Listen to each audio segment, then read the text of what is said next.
The high watermark of the Bethune-Cookman University football program 1 year ago was undoubtedly the game against Alabama A&M. The Wildcats rushed for over 430 yards and won their second to last game of the season at home against the Bulldogs. This year, with the Wildcats struggling, maybe it's again the game against Alabama A&M to get them on the board in 2024. Live from Louis Crews Stadium in Huntsville, Alabama, this is Bethune-Cookman University football on the CatEye Network radio and 1380 WELE Daytona Beach. My name is Michael Torello. Happy to have your company.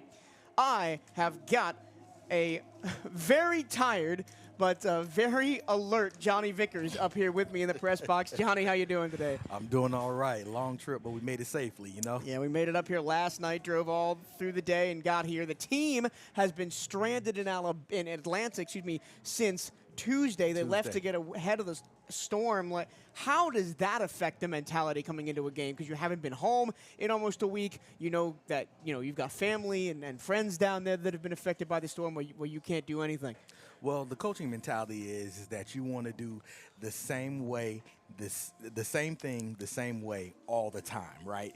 And so whenever you have something like this, you're always trying to find ways to make sure that you're able to stick to your routine. And routine is the number one thing, one of the number one things that coaches are always looking to do, because you always want to make sure that your preparation is always the same.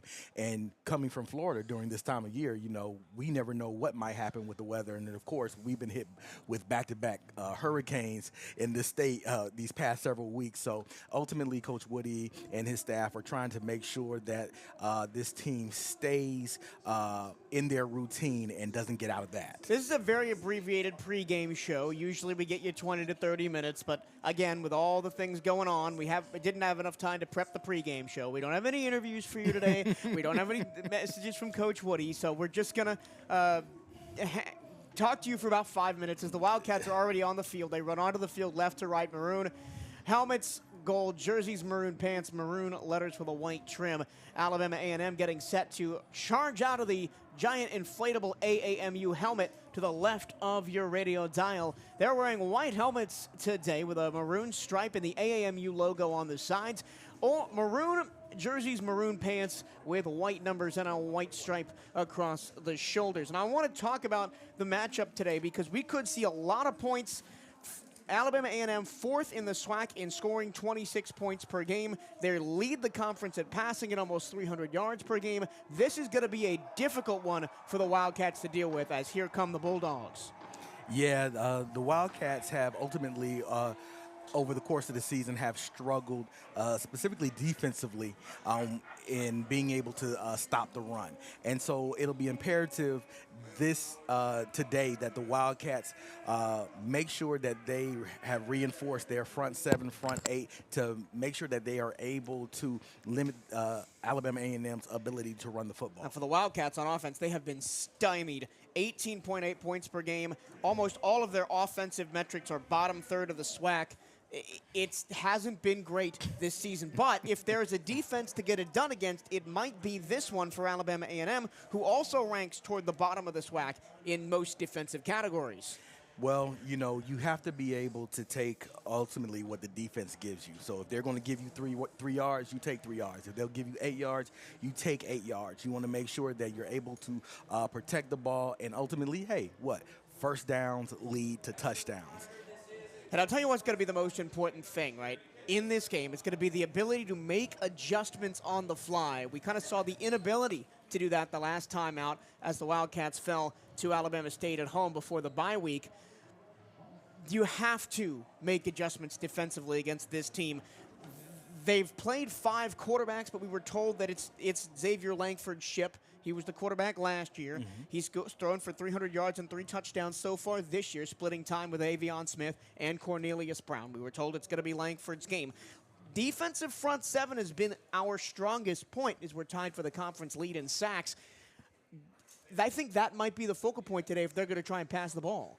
Yeah, you want to make sure that you're able to get a lot of pressure on the quarterback, box him in, make that pocket small, make it difficult for him to move. Ultimately, if you can kind of fluster the quarterback into making bad decisions and poor reads, you'll be in a good position to be able to make sure that you're able to get your defense off the field, get them rested up so your offense can try to move the ball down the field. The Wildcats don't get any favors. We thought maybe coming off the bye week we would get some of our injured players back. Nobody's back. De'Aris Thomas, Trey Pastor, Christopher McAlpin, all still out, big pieces on this Wildcats team. The offensive line may look a bit patchwork today. We were told that they're going to play a bunch of freshmen up front, so we shall see how that goes, especially when it comes to protecting Cam Ransom, who has not been dealt a good hand in that sense this season. Yeah, we've struggled up front with our offensive line, and we hope that they are able to now get it together, because one of the things I don't know if people understand is that the offensive line works together as a unit. It's not just one person blocking another, but it's with the different blocking schemes of what the front will show you defensively that they're trying to do. So you're always trying to work together to protect your quarterback, so you can make sure you can pick up any type of blitzes, stunts that the defense might be throwing at you. It is a gorgeous day here in Huntsville, Alabama. Not a cloud in the 80-degree sky, perfectly blue above the playing field here at Lewis Crews Stadium. It is homecoming for Alabama A&M today. Very festive atmosphere. The near side stands below us, and the press box packed. The far side stands not as packed, but everybody's outside enjoying the food, enjoying the festivities. I'm sure they'll work their way in as this game continues. But, man, we had a time getting into the stadium today because of all the festivities and activities going on outside the stadium. The Wildcats will kick off first. They won the toss, deferred to the second half. Cade Hector is on the field, has the ball on the tee at the 35-yard line. The Wildcats will kick left to right. Once again, maroon helmets with the Bethune word mark on it. Gold jerseys with maroon numbers, a gold and a white maroon stripe on the shoulders, and maroon pants. Will kick right to left. Deep to return the kick for Alabama A&M is Miles Parker. She stands at the goal line. The ball's in the air. It's going to go 4 yards deep in the end zone and be down for a touchback over Parker's head. And now we'll see Xavier Langford, but more importantly, we didn't have time to touch on it pregame, Donovan Eaglin as this standout rushing game for Alabama A&M. Eaglin, 310 yards on 63 carries and a touchdown so far this season. Last year, all SWAC second team for Eaglin. The Bulldogs will start from their own 25, going left to right. White helmets, maroon jerseys, and pants with white stripe and white numbers. Langford is in the gun. Eaglin is sidecar left. They've got Donovan Price is the tight end on the right-hand side with 3 receivers. 2 right, single left, 4-man front for the Wildcats on the first snap of the game. They're going to fake the handoff, go screen left side, and it's dropped by DeQuadrion Welch, and it was blown up with pressure from Earl Miller Jr.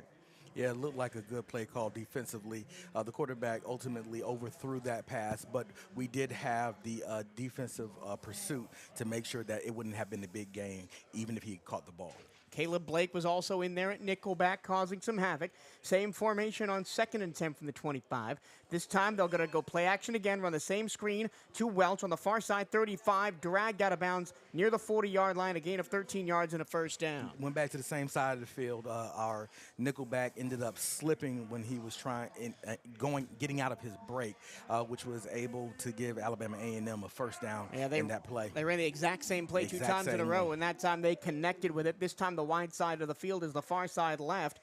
Play action for the 3rd time in a row. Langford rolls out to his left. He's going to keep the ball at the 39-yard line. It'll be spun down, a gain of only 1 yard. Good contained by Steven Sparrow that time.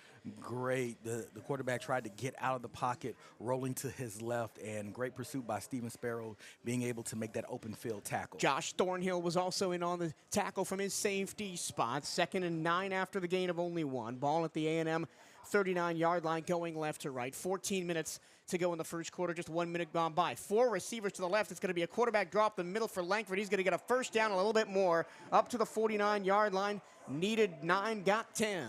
Yeah, in their formation, they had quads bunch to the narrow bottom side of the field, and that had our defense shift down, and a great play call with the draw. 1st and 10 for the Bulldogs from their own 49-yard line, right at midfield. Now they've got 2 backs in the backfield. Haven't handed the ball off to Eaglin yet. This time they will. He'll bounce it left, has a space to the 45, stumbling for a first down to the 40-yard line. Great tackle, tripped up in the secondary. The Bulldogs are, nickel and diming right now, just kind of taking what the defense gives them. The Wildcats are right now bending but not breaking, and so hopefully we can get a stop as the Bulldogs are on the plus side of the field. Gain of 10, Bulldogs into Wildcat territory at the 41-yard line. This time they bring in DJ Moffitt as the running back. To the left of Langford. 3 receivers, 2 left, single right. One comes in motion. The ball is fumbled. DeQuadrion Welch tried to take a jet sweep. He picks up the ball, runs back to the left, and he's going to be dragged down from behind at the original line of scrimmage. What a crazy play that was. Johnny Harris III eventually brought him down. Whoa. Wow. Yeah, just reminds me of the Gremlin game from last year where the ball popped out like that. Yeah. But Alabama A&M was able to recover the ball, try to get a little bit of yardage, but the Wildcats made sure that there wasn't too much damage done. Yeah, it was a jet sweep, and they muffed the handoff. The ball came straight out, but Welch was able to scoop it up and get back to the original line of scrimmage. Now 2nd and 10 from the 41. 2 by 1, the receivers with a tight end. Fake the handoff. Pass. Langford looking deep, left-hand sideline. It is caught inside the 5, right there on the sideline.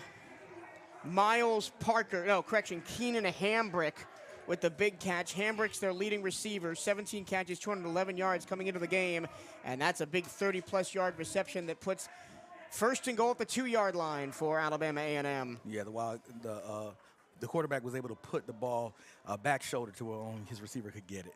Back shoulder throw, far corner of the end zone, way overthrown. They were looking for Hambrick again. They faked the handoff to Eaglin.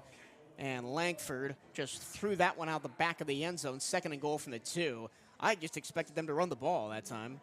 Yeah, but typically, if you are able to see any type of deficiencies in the defense, you're going to try to exploit them. So I'm not surprised that they tried to go back corner in that particular play, but I think right here we may see a run play, being that we are inside the 5. And you got a fullback and a tight end on the right-hand side of the formation. Langford in the gun, Eaglin to his right. They power up that right-hand side. Quarterback draw. Cutting back is Langford, and he will roll in for the touchdown. Just a very efficient drive by the Bulldogs. Almost turned the ball over, but were able to recover at midfield and just took what the defense gave them, scoring on their first drive. 8 plays, 73 yards, and a 1-yard rushing touchdown for the quarterback, Xavier Langford, his 3rd rushing touchdown of the season. Well, we knew it was going to be a high-scoring game, and Alabama A&M with a statement of intent. And Johnny, it was all nickel and dime stuff, and then they took 1 deep shot to get us to the 2-yard line, and then the extra point is up and good from Austin McGreedy. Yeah, looking back at their longest play of this particular drive, the DB lost sight of where the receiver was in proximity to the ball. It could have been an easily well-defended ball, but as the receiver's falling down, he's trying to play the receiver, and his back is towards the ball. So you have to be able to locate the ball efficiently and effectively to be able to make a play so that you can at least try to get yourself a pass breakup, and so those things don't hurt you, especially down the line, because I'm telling you, I'm sure that we're going to see more deep plays throughout the course of this game. It's Alabama A&M 7, Bethune-Cookman nothing. They'll get the ball for the first time when we come back. 11:31 to go in the first quarter. This is Bethune-Cookman University football on the CatEye Network and 1380 WELE.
Back at Lewis Crew Stadium in Huntsville after a 7-play, 75-yard drive. It's 7-0 Alabama A&M to open up the ball game. Sergio's Pizza Kitchen is a proud sponsor of Bethune-Cookman Football. You can take the pizza out of New York, but you can't take New York out of the pizza. Stop by Sergio's and experience the flavors for yourself. Our recipe for success is simple: a generous dose of love paired with the freshest, highest quality ingredients. This combination is what makes each dish truly exceptional. Our approach includes a blend of traditional spices from the old country with a modern flair that creates our wide variety of great tasting dishes, which range from gourmet pizzas, soups, pastas, and entrees. Come visit us in the Public Shopping Center on Belleville and Clyde Morris, or visit our website and order online with Slice and Uber Eats. Bring your college ID and get 10% off your order. Let's go Wildcats. Thank you to Sergio's Pizza Kitchen. Well, we knew this was going to be an offensive shootout, Johnny. It's time for our offense to come out and respond. Yeah, we want to make something happen quickly. We need to make sure that we protect the ball, protect the quarterback, and ultimately establish our run game. Our run game at best has been anemic this season, and I would really like to see for us to be able to move the ball down the field to take some of that pressure off of our quarterback, Cam Ransom, so that ultimately he doesn't have to take as many shots down the field with his legs. Yeah, the Wildcats averaging under 100 rushing yards per game, just 82. That's second to last in the SWAC, but passing only 179 yards a game. That's ninth in the SWAC. So it's got to come today, or it's not going to get it there at all. And we were talking on the way up yesterday that if the Wildcats don't get one of these next two games, Alabama A&M today and then Mississippi Valley next week, it may be a long, long season for the Wildcats. Yeah, you know, and sometimes when you're dealing with adversity, especially being winless at this point in the season, you now have to focus your attention on how to keep this team together, to focus what they need to do to still in order to be successful and finish the season out with everything that they have ultimately. Yeah.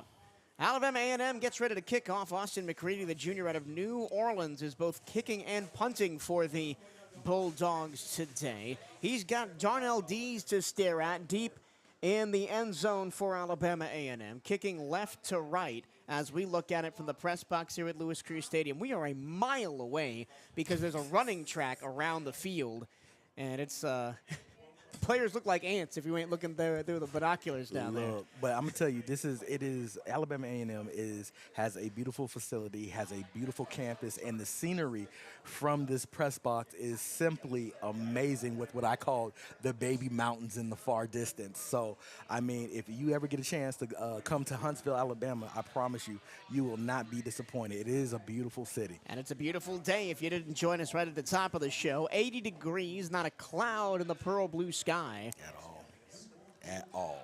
Parking lot packed with homecoming festivities off to our left. People still making their way into the stadium, even though there's 11:31 to go in the first quarter. Wildcats down 7-0, about to get the ball for the first time. The Red Hat is off the field. McCready lines up the kick. Once again, he's got D's to stare at in the end zone. Also deep for the Wildcats is Malik Huggins. Courtney Reese is the third man back there. McCready addresses the ball with his right foot. It's going to be a short spiraling kick. It's going to be fielded on a bounce at the 15-yard line by Dees. He's going to make a man miss at the 20, far side. 25, still going up to the 30 in a crowd, and down at the 32-yard line. A nice little return for Dees there amidst the tackles. Yeah, way to get what you can get when it's that type of kick. You know, Dees is a very dangerous return specialist in our special teams game, and you know they want to keep the ball out of his hands, but he was able to do a little something with it to be able to get us plus yardage. So we're starting at a really good field position. 31-yard line going right to left is where the Wildcats will start. Cam Ransom is in the gun. It's Courtney Reese to his left, two receivers left, single right. Here's the snap. A handoff correction. This is Dennis Palmer running right. He's got a big hole, 40, and down at the 45-yard line into the secondary. Dennis Palmer, the freshman who came in last week in the second half and gave the Wildcats that spark to come back in that game against Alabama State. Starts this game with a bang. Great run by the freshman, and the Wildcats are already back to the line. They fake the handoff to him, throw it to the far side. That pass is caught at midfield and run out of bounds as Lorenzo Jenkins. Tackle made by Caleb Dawson, the nickel for Alabama A&M. Gain of 5 on first down, 2nd and 5 from right at the midfield stripe. Wildcats looking really good coming out. 1 run, 1 pass for plus yardage. From right atop the AAMU logo at midfield, Ransom in the gun, 3 receivers, takes the snap. Here comes extra pressure from the near side. He throws over the middle. Coming back to make the catch is Lorenzo Jenkins. A flag flies. Jenkins is down at the 45-yard line of Alabama A&M. Would be a first down, but we will check the flag. The Wildcats are really coming out firing on all cylinders. They are first play of the game with a great run for plus yardage. I mean, I think it might be one of the longest runs from scrimmage this season. We'll see what the official has to say. It's a legal man downfield on the offense. We have those type of things. You have to be careful on called pass plays. And the Wildcats have been killed by penalties this year, averaging 39 total penalties for 63 yards per game for the Wildcats. So they take it from 2nd and 5 to 2nd and 9 and take away what would have been a first down into plus territory. Yeah, as an offensive lineman, you have to know where you are in the field, especially on called pass plays, to make sure you're not downfield past the line of scrimmage. All right, 2nd and 9, and whistle and a stoppage of play. The linesman on the far side calls over the white hat with 10:33 to go. Wildcats will make a substitution. Palmer comes out, Courtney Reese comes in. And Dennis Palmer gives you a different look. 5'10", 200 is a bigger back build-wise than either Courtney Reese or Juju Bazul. Yeah, but he knows how to get behind his line, and he's real shifty, being able to hit the hole. Sorry, the loss of down. It's 3rd down and 9. Ransom back to pass. Here comes the blitz. Ransom floats it up near side, and it's out of bounds, intended for Malik Huggins, who fell over anyway. And the Wildcats, a penalty will cause them to go not 3 and out, but cause them to punt the football away. Yeah, unfortunately, Huggins, coming out of his break, lost his footing and fell, so we weren't able to see where he would have been in proximity to where the ball was thrown, and the Wildcats are now in punt formation. Now the Wildcats just killed by penalties this year, and it's not that they have the most. Actually, they're one of the fewest penalized teams in the conference, but it's at inopportune moments like that. Yeah, you definitely don't want to get penalized when you are making plus yardage as you're moving the ball down the field. Miles Parker deep to receive the Anthony Frederick punt. Frederick stands at his own 30, gets the kick away. It's spiraling to the far sideline. Fair catch called for and made at the 23-yard line by Miles Parker, the junior out of Allen, Texas. Great coverage by the punt team, making sure that they surrounded the returner, that even if he didn't call fair catch, that they would have been there to basically surround him and get him to the ground. We'll be back in 30 seconds after this word from your Southeast Toyota dealers. Today's highlight is brought to you by Toyota. At home or on the road, they're never the underdog. Toyota, let's go places. Get $2,000 in loyalty cash bonus on a new Toyota Tundra. Offer valid through September 30th, 2024. Offer entitles current Tundra customers to $2,000 loyalty cash bonus on the retail purchase or lease of a new Tundra gas or hybrid vehicle. Bonus cash may be used only toward a down payment or capitalized cost reduction on the new vehicle. See dealer for details. Football season is in full swing, and the CatEye Network is your home for all the gridiron action. Listen to every game live at youtube.com/CatEye Network or locally in Daytona Beach at 1380 WELE. The Cats return to action Saturday, October 19th as they head to Itta, Mississippi to take on Mississippi Valley State. You can catch the call right here on the CatEye Network in 1380 WELE. And I don't think we can hammer the point enough that the penalties just killed us all season long.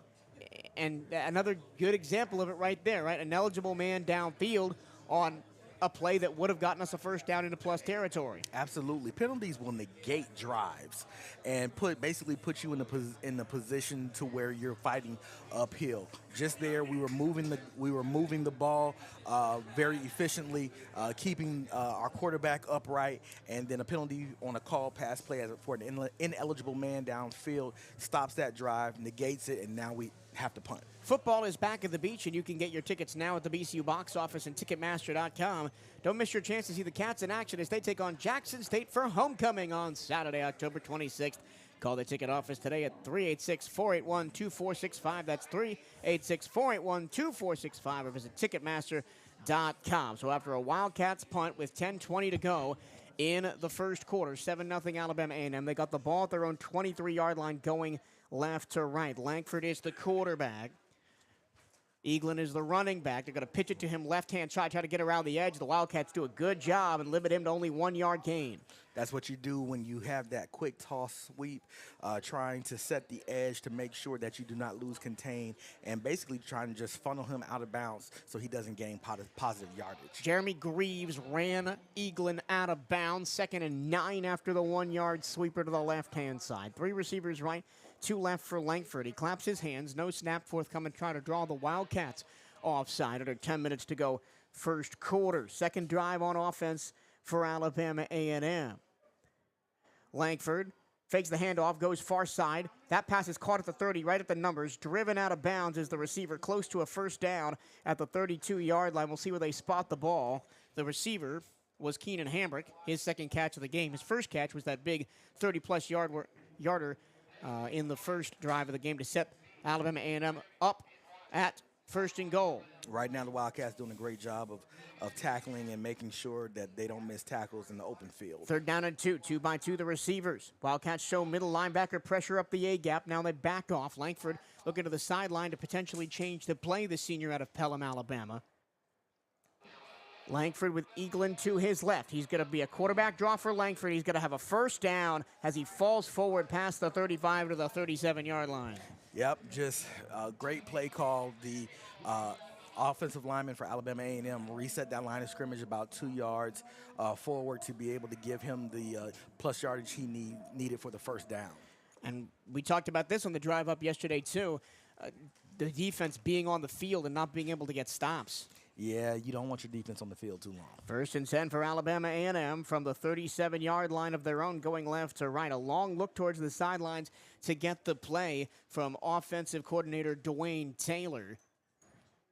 Now the offense comes set. 2 receivers to the wide side right, single left. Handoff Eaglin to the weak side running left. He puts a shoulder into the chest of the defender and gets about 5 yards up to the 41-yard line. First man to him for the Wildcats was Thornhill. Thornhill With a good stop coming up from his safety position. Gain of 5, 2nd and 5 for the Bulldogs from the 41.5-yard line. Now they'll flex 3 receivers to the right side, none to the short side left, and change the running back as well. Now they motion everybody, all 4 to the left-hand side. Quarterback draw for Langford. He's trying to get through arm tackles. He's going to be wrestled down at the 43-yard line. Just a gain of 2, sets up 3rd and 3. That's like the second time they've gone that 4 receivers to the wide side for a quarterback draw. Yeah, so they're really trying to get in position. I wouldn't be surprised to see that they'll fake the draw later on and for a pass play out of that particular formation. Second straight 3rd and 3 for the Bulldogs on this drive, this time from their own 44-yard line. 2 by 1 the receivers. And a false start as the right side of that line jumped early. I think that's Terrell Lawrence, the right guard, who they're going to get for the penalty. Gives the Wildcats a little bit of breathing room as the Bulldogs were knocking at the front door of another first down. So hopefully they'll be able to get a stop right here, get them in the 4th down territory, and so they'll have to punt. That'll back the Bulldogs up to 3rd and 8. The Wildcats actually have the 2nd most penalties called on their opponents this season, an average of 84.2 yards per game. That's 2nd most in the SWAC, by the way, not nationally. So it'll be 3rd down and 8, back at the 39-yard line of Alabama A&M. Going left to right, 2 by 2 the receivers, and another false start. No, a timeout was taken first. Timeout. The play clock was running down, and Alabama A&M didn't want to lose 5 more yards, so they took a timeout here in the first quarter to reassess the situation and see what they can do. Wildcats try to get off the field on 3rd down and 8. When we come back, this is Bethune-Cookman University football on the CatEye Network and 1380 WELE.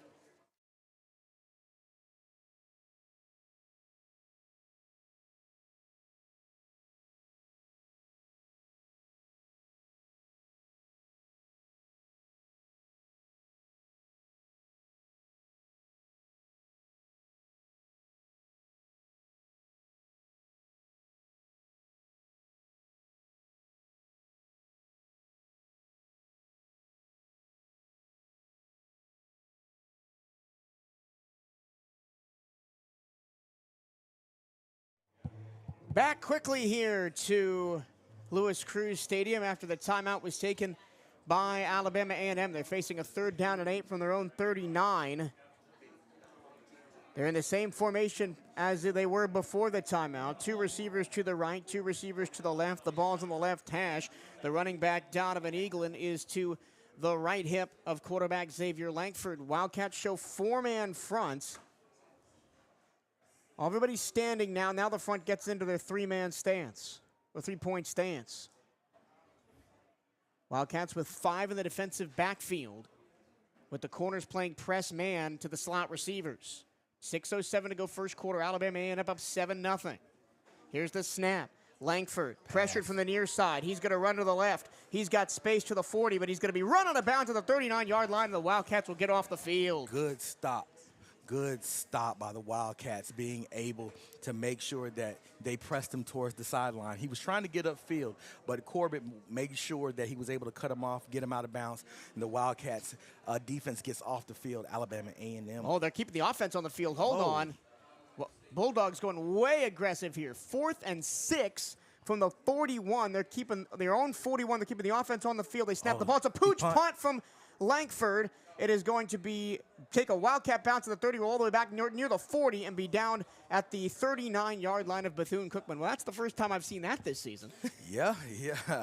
It's not the first time, but it is the first time that has happened this season. I mean, ultimately, if you do something like that and the defense is not set and you might have too many men on the field, or if somebody may not be in position, there might be a place for you to pass. But the Wildcats got back out on the field, and they punted the ball, and it took a bounce, and I think that we're now spotted on the 39. 40. Yeah, 39. We'll actually take a timeout now. Apologies to our terrestrial partners at 1380 WELE. When we come back, it'll be Wildcat ball with 6 minutes left as they look to erase this 7-0 deficit. This is Bethune-Cookman Football on the CatEye Network Radio.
Back at Louis Cruz Stadium, the Wildcats on the ball for their second drive of the game. They trail the Alabama A&M Bulldogs 7-0, 6:04 to go first quarter. Michael Torello, Johnny Vickers bringing you all the action from Huntsville, Alabama. Wildcats on offense. 3 receivers to the left of Cam Ransom. He takes the face mask, high snap. He's going to run it around the right-hand side himself. He's going to have room to the 45, to the 50, lowers the shoulder and gets near the first down. And a penalty flag flies late as he was matched up one-on-one with Imari Paint, the free safety. Yeah, Cam Ransom once again doing it with his legs, but You don't want it. You want your quarterback to get out of bounds. Oh, it's a holding against the Wildcats. Again, a penalty negates a first down, and now it's going to be a first in a long way. Yeah. Once again, those mental errors. You got to just make sure that you're doing the right thing the right way all the time. And now the Wildcats, after picking up a first down again, negated by a penalty. 1st and 15. Handoff, Dennis Palmer running right, escapes a tackle in the backfield, gets back to the line of scrimmage, and maybe one up to the 41-yard line. A helmet flies off of a Wildcat of the backfield. So it'll be, they got back to the original line of scrimmage and one more, so it'll be 2nd down and 9 after the 4-yard Palmer run. Good job for the Wildcats, at least trying to get back up to the original line of scrimmage. Unfortunately, of course, that hold puts us back, and so hope we can get positive yardage here. 3-by-1, the receivers. Now Palmer goes out in the flat. He's going to get the screen to the near side, trying to look for blockers in front of him at the 45. He's going near the 50-yard line before he's wrestled down at the 48-yard lines and set up 3rd down and 4 for the Wildcats. Wildcats right now looking like they're trying to get their runners to the outside of the tackle box and attack that way. So we're still getting positive yards, 3rd down territory right here. 3rd and 4 from the Wildcats on their own 48-yard line. Ransom the snap. Pressure coming. He gets the ball out quickly to the far sideline. The catch is made by Lorenzo Jenkins. He falls forward through an arm tackle for a first down at the A&M 47-yard line. I get really excited about Lorenzo Jenkins. I really want to see him have a good game because he is an electric receiver, and I can't wait for him to really have a breakout game. The transfer from Pitt, the redshirt sophomore. 1st and 10 for the Cats in enemy territory at the 47. Here's the snap to Ransom. He's going to put the ball in the belly of Dennis Palmer, who's going to be run down from behind as he tried to bounce off tackle to the right and get 1 yard. And it's going to be 2nd and 9. Yeah, the offensive lineman pulled there, but the defensive line was able to beat our offensive line and running back to the point of attack. So we have a little bit of no gain, but still in a good position to move the ball. I'm surprised at the amount of Dennis Palmer we're seeing so far early in this game. I mean, he made a little name for himself last game, being able to put us in scoring position 2 weeks ago. 3:55 to go first quarter, 2nd and 10 after no gain on first down from the AAMU 47. Ransom looks to pass, is pressured. He's going to go all the way back to the 40 and just throw the ball out of bounds. Good job getting rid of it to make sure that you do not lose any type of yards, protecting the football, getting rid of it, being able to live to fight another day. Both Marvin Smith and Olon Robinson, the outside linebackers, were coming hard on the outside that time, and Cam just had nothing to do but throw that ball away. Yeah, but that's what you want to see your quarterback do. If he's getting into a scramble situation and he doesn't have receivers open, you want to make sure that he's able to get rid of the ball and protect himself. 3rd and 10 for Bethune-Cookman from the Alabama A&M 47-yard line. Let's see if the Cats can pick up a big one here. Snap to Cam. 4 receivers in the formation. Ransom with time now rolls to his left. Moving receivers around. Now he's going to take off at midfield. Makes a man miss 45. And he's going to be run out of bounds after only a 3-yard gain to the 44-yard line. 4th down and 7. Yeah, Cam, in that play, he was trying to signal to his tight end, his receiver, to get upfield while he was running this way. But they didn't see him till last minute. So he got what he could with his legs. And the Wildcat punt team comes on the field. So 2 drives, 2 punts for Bethune-Cookman. Penalties big. The Wildcats have had 2 first downs negated by penalties so far this season. And Anthony Frederick will try and pin the Bulldogs deep. It is going to be DeQuadron Welch and Miles Parker back deep as Frederick stands just past the 40-yard line of his zone. He'll punt right to left. 3 minutes exactly to go here in the first quarter. Wildcats down 7-0. Frederick gets the punt away. High spiral, going to bounce inside the 5. Going to be fielded and fair caught at the 6-yard line. Great punt. By DeQuadron Welch.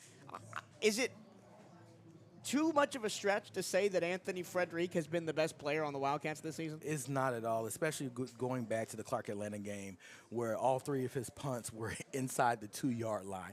And so right now he is really doing what he has been brought here to do. I remember about 2 years ago I was talking to one of the coaches, and you know they talked about how they were trying to save him and his eligibility because of how good of a punter he was. And, I mean, he's really showing his value over these past several weeks. Frederick, the former soccer player at Tampa Catholic out in Tampa, played 2 years at Troy, but didn't see the field.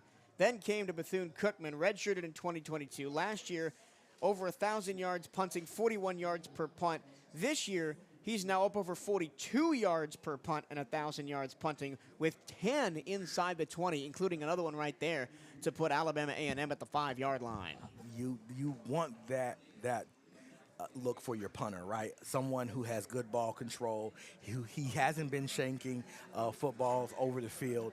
They're very precise where he wants it to go, and he has ultimately, on the special team side, outside of Darnell Dees, has been the MVP of special teams play. Do you love Bethune-Cookman University sports? Of course you do. Then don't miss Hail Wildcats Radio, the podcast that takes you behind the scenes of all 15 Wildcat sports programs.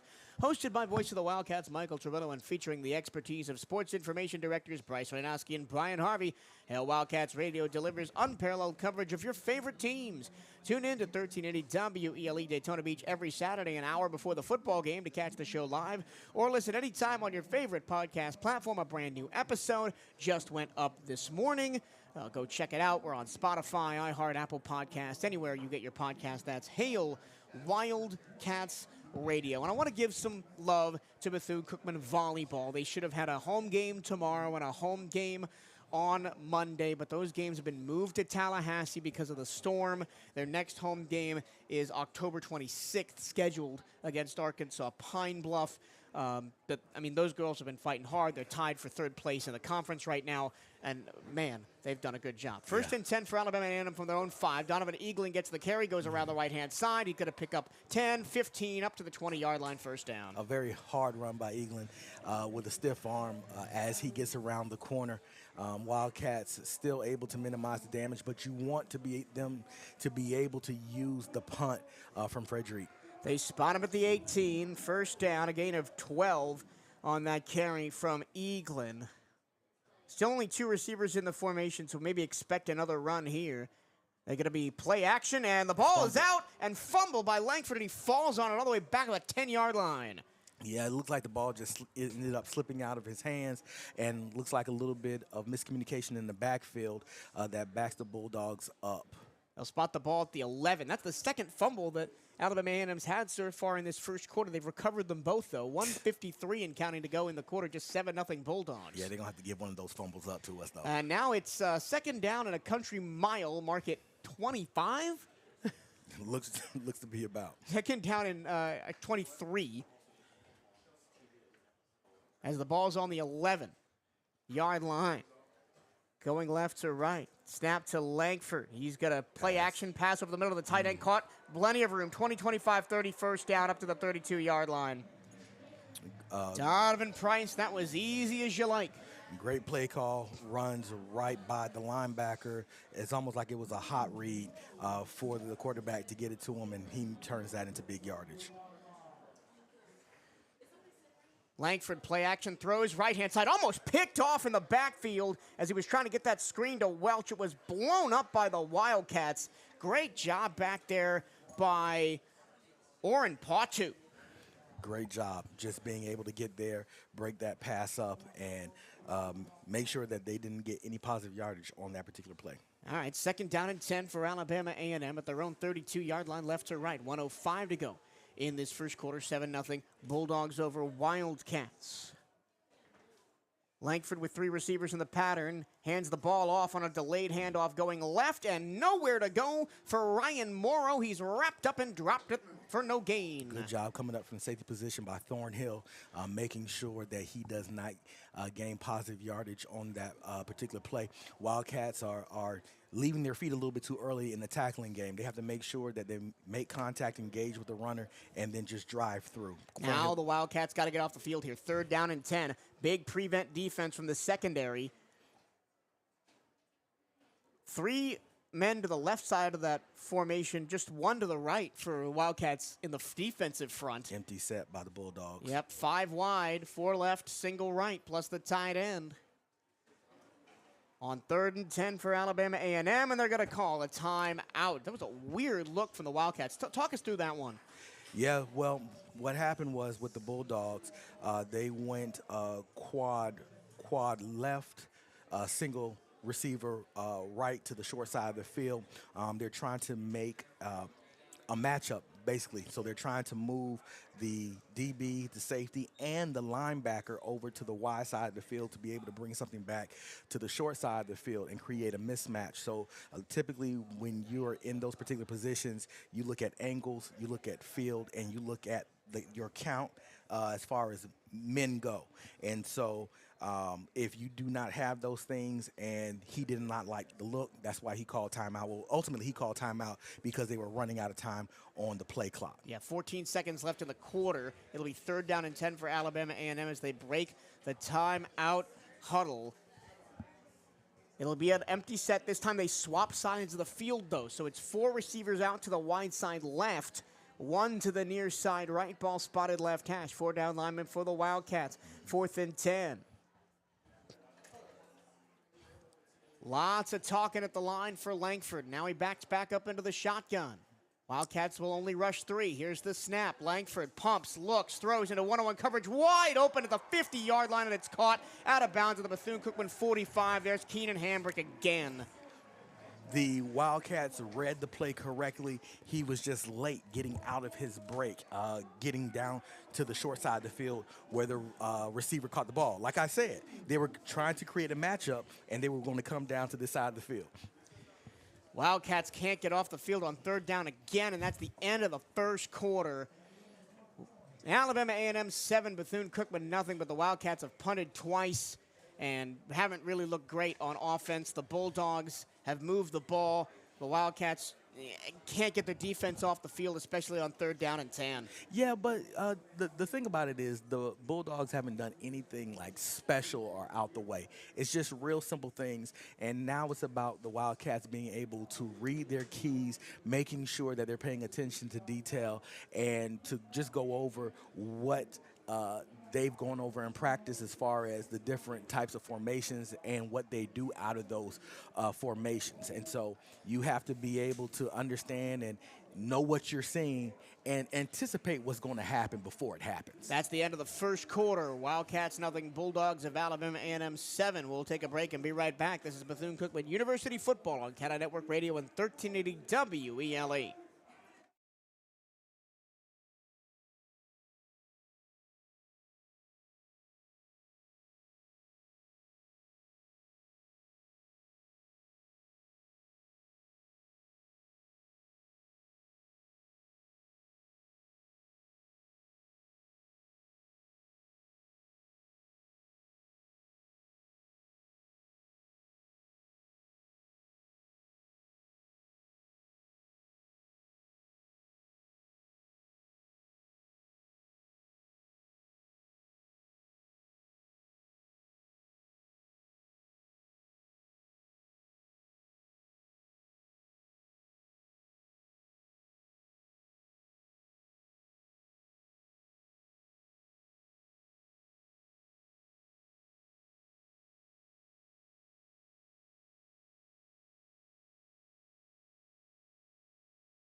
Back to action here at Lewis Cruz Stadium in Huntsville, Alabama. It's the Bethune-Cookman Wildcats nothing, the Alabama A&M Bulldogs 7 as we get ready to start the second quarter.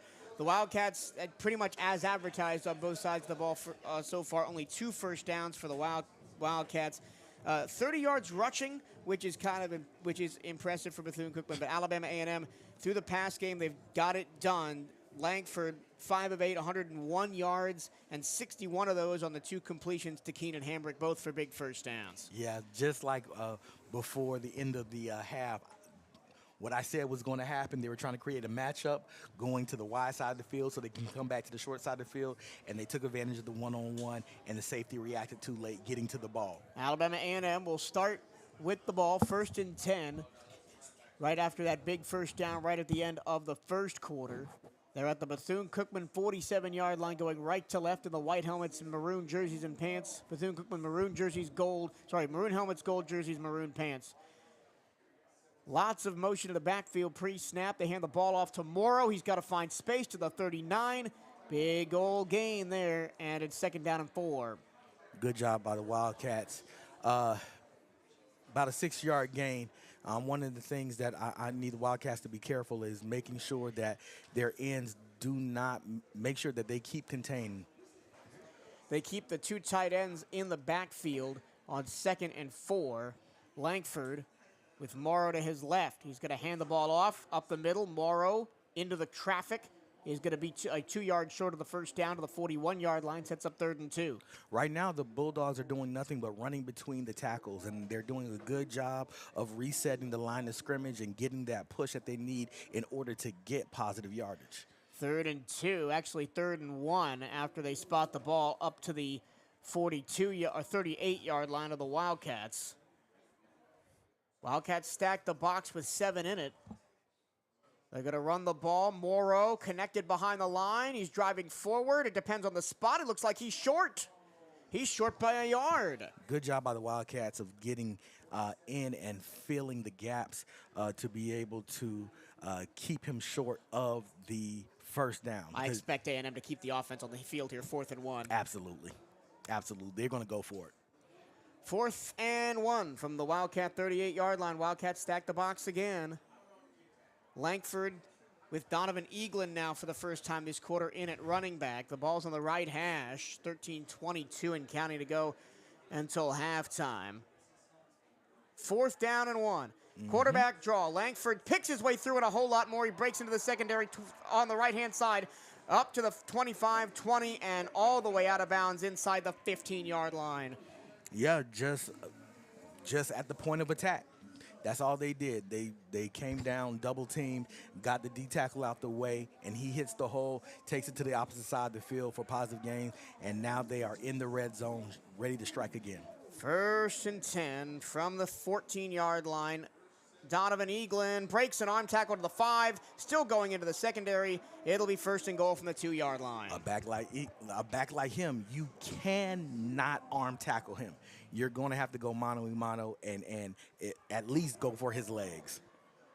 1st and goal from the 2. Eaglin up the middle. He is dragged back at the 1-yard line by 3 Wildcats. Leading the charge up there was Joshua Thornhill. Adrian Hall also in there. So 2nd and goal from the 2. So I can almost guarantee you that it will be another run up the middle right here at the 1-2-yard line for the Bulldogs. 2nd and goal, quarterback draw. Langford follows his running back and is in for the touchdown. Told you. If it ain't broke, don't fix it, right? And ultimately, that whole drive, the Bulldogs ran in between the tackles, behind their guards and their centers, and they just down the field, smash mouth football. 5 plays, 40 yards, all runs for Alabama A&M to double their lead right here at the beginning of the 2nd quarter. Austin McCready on to attempt the extra point.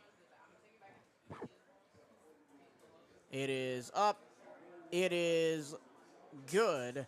And with 12 minutes and 1 second to go in the first half, Alabama A&M doubles their lead. It's 14-0 over the Wildcats of Bethune-Cookman. 12:01 to go. We'll be right back. This is Bethune-Cookman University football on the CatEye Network and 1380 WELE.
With 12 minutes and 1 second left to go in the second quarter, the Alabama A&M Bulldogs finish off a 9-play, 75-yard drive across the quarter break, taking 3 minutes and 29 seconds, ending in a Xavier Langford 2-yard touchdown run. Langford now has 2 rushing touchdowns in the ball game, both of them from inside the 2-yard line, and it is 14-0 Alabama A&M. Michael Torello, Johnny Vickers up here in the press box at Lewis Crew Stadium in Huntsville, Alabama, and well, it's starting to spiral on us here, Johnny. We got to do something to get the momentum back in our favor. Well, I wouldn't necessarily say spiral at this moment, but we do have to come out a lot more aggressive in this second quarter, because right now what Alabama A&M just did in running the ball in between the tackles all the way down the field shouldn't be acceptable. And as a defense, you do not want to see that, because basically you're saying it's man on man, who's the biggest, who's the baddest, and we're going to show you who we are. And right now, in that drive, Alabama A&M was the one who said that they were the biggest, they were the baddest. Well, the Wildcats in the game already have given up 91 rushing yards. They average giving up 244 per game. That's second to last in the SWAC. Their scoring defense, rushing defense, and passing defense, all second to last in the SWAC. The only team that gives up more is Mississippi Valley, and we play them next week. So it doesn't look good for the Wildcats right now, especially because 91 rushing yards is more than we average per game, and Alabama A&M has that here in the quarter and a half. It's 12:01 to go until halftime as the Bulldogs get set to come out and kick it away again. Yeah, you would love to see the Wildcats come out aggressive in this second quarter offensively, opening up their playbook just a little bit and seeing what we can do as far as moving the ball, and then, of course, avoiding penalties that have ultimately negated each one of our drives that we've had on the field. Last time it was a decent return by Darnell Dees. We'll see if Austin McCready kicks that way. He's 2 yards deep in the end zone, right on the near hashes, as Alabama A&M kicks right to left. Not much wind to speak of today either direction. No. Very beautiful day is what they would call football weather out here in beautiful Huntsville. Low 80s, not a cloud in the sky, as McCready gets set to kick this thing off. Wildcats down 14-0, looking for a spark on offense. As McCready addresses the ball with his right foot, it's a short kick, going to be fielded to the 20-yard line, 30, and cut down to the 32-yard line. Oh, hold on. There's a bit of extras after the play all the way down the field near midfield. I thought the ball might have come out, but no, it did not. Returning the kick for the Wildcats was Courtney Reese up to the 30.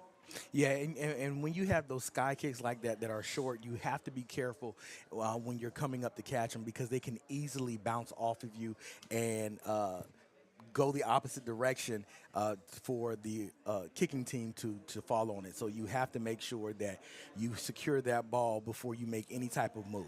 1st and 10 for the Wildcats. They spot the ball at their own 32-yard line, going left to right. Ransom hands the ball off to Dennis Palmer, makes a cut in the backfield, gets to the 35, finally tripped up at the 38-yard line, a 5-yard carry on first down. Great opening play by the Wildcats, the offensive line getting at it. And this is really going to be a tale of the offensive line, because these are just a young group of kids right now trying to make a name for themselves getting into this rotation. So we're going to have to pay attention to what they're doing. Yeah, Melvin Puckett's playing left guard right now. He actually did a good job on that last play. 2nd and 10. They'll run the ball left-hand side. Palmer tripped him in the backfield, lost 5 yards, almost.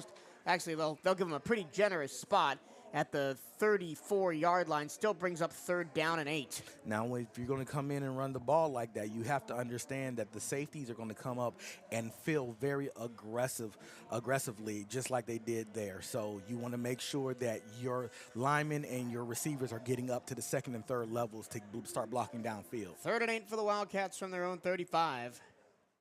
Ransom with 3 receivers. Middle linebackers show pressure. Here they come. Ransom hit as he throws. Comes the screen off to the left-hand side. Down. Space to the 45 to midfield.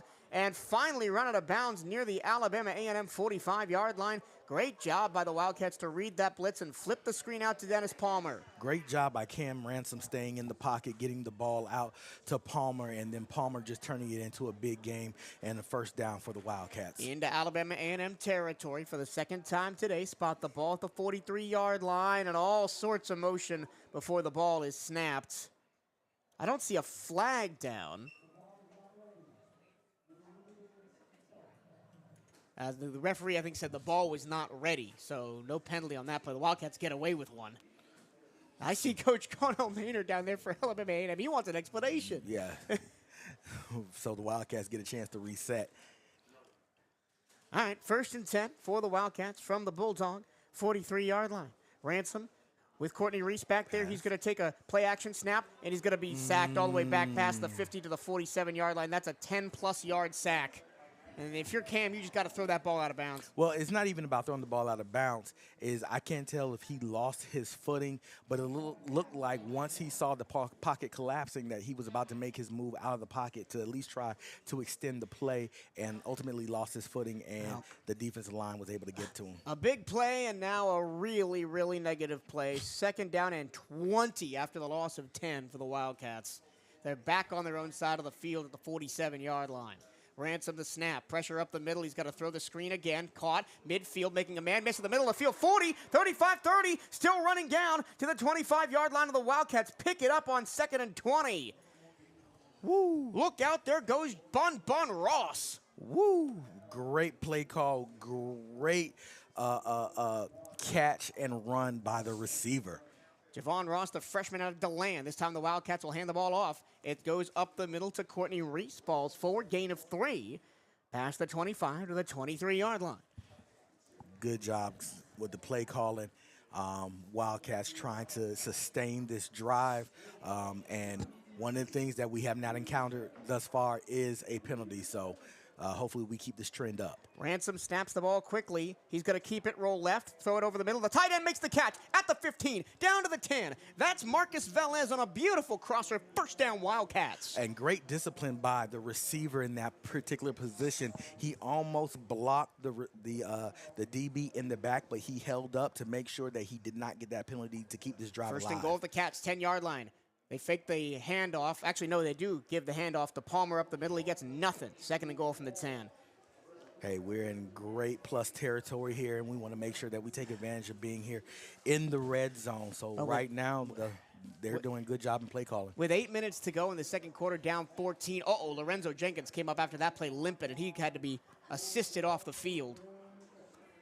All right, 2nd and 10. 2nd and goal from the 10 for the Wildcats. You got to punch this in the end zone right now if you're BCU. Have to. Already down 14-0, 7:50 to go till halftime. Snap to Cam, 3 receivers. He's going to keep it himself on a quarterback draw. He's going to be wrestled down back at the 15-yard line, loss of 5. Nowhere to go. The offensive line went out to lunch, and Ransom just had to eat it. 3rd and goal from the 15. You have to be able, you can't take plays off, and you have to be able to make sure that you have to be able to make sure that you continue to do the things that make you successful. And you can't think that the other team is just going to pull back just because you've had a big play. All right, 3rd and goal for the Wildcats on the 15. 3 receivers right, single left. Now they motion Palmer out of the backfield. Quarterback draw. Ransom up the middle. Touchdown. 10, 15, 10-5. Put it on the board. Touchdown Bethune-Cookman. Touchdown Maroon and Gold. Quarterback draw. Run to perfection. Cam Ransom has reservations for 6 in the end zone there, and just a great play call, being able to get the receivers out, have the DBs, linebackers drop out, and there was nothing but room for him to run. It was the best thing that he could do, and of course, it paid off in the end with Wildcats on the board for 6. Cade Hector on to attempt the extra point, the 5th rushing touchdown on the year for Cam Ransom. He's 2nd in the SWAC among quarterbacks with rushing touchdowns. Oh, the extra point is blocked, and it's going to be run back all the way the other way. Down the right-hand sideline, only Cade Hector, the kicker, to beat. Nope. Oh, wow. Eventually run down was Amari Pate. They do block the extra point, so it's 14-6. What a great hustle play, though, for the Wildcats. They could have easily just given up that ball and let it go for 2 points, and it's 14-6. So the Wildcats get in the end zone, but they don't exactly have the deficit. It's just still a one-possession game with the Wildcats down by 8. 7:05 to go here in the first half. Wildcats on defense next. This is Bethune-Cookman University football on the CatEye Network and 1380 WELE.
Well, the Wildcats march down the field. A Cam Ransom 15-yard rushing touchdown caps off a 6-play.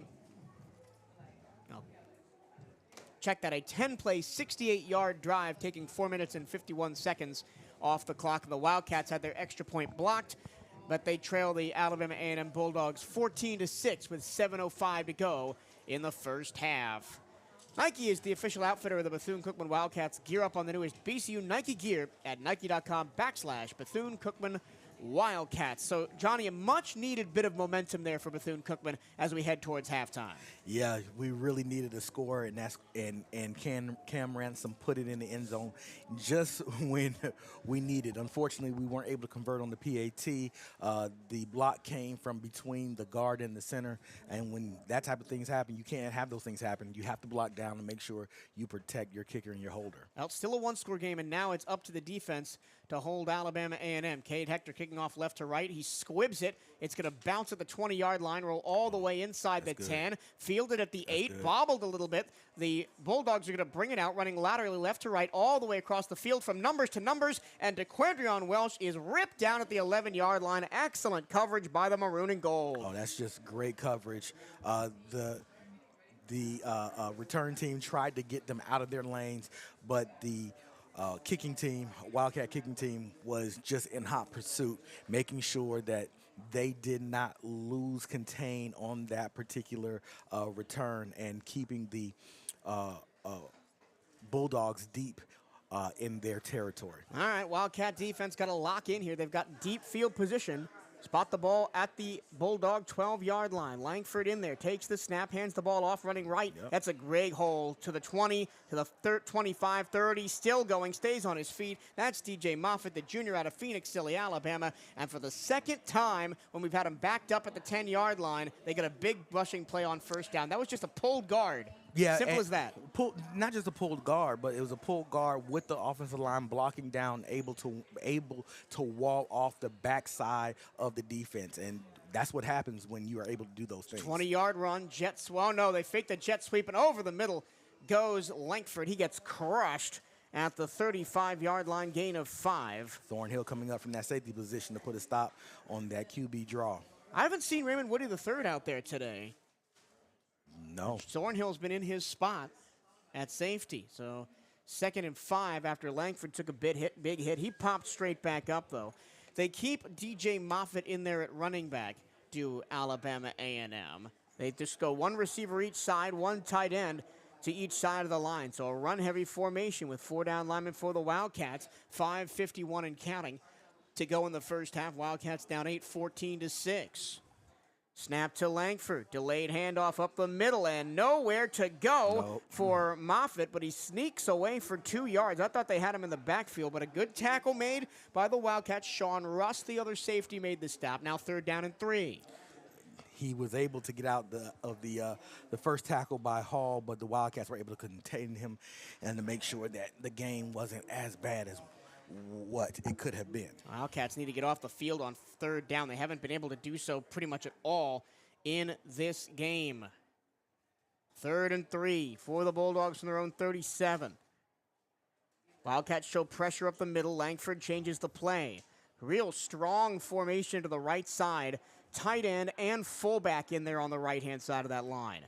They're going to run to the weak side. It's a pitch to Eaglin. He bounces off a tackle and picks up close to first down yardage right at the 40-yard line. We'll see where they spot it.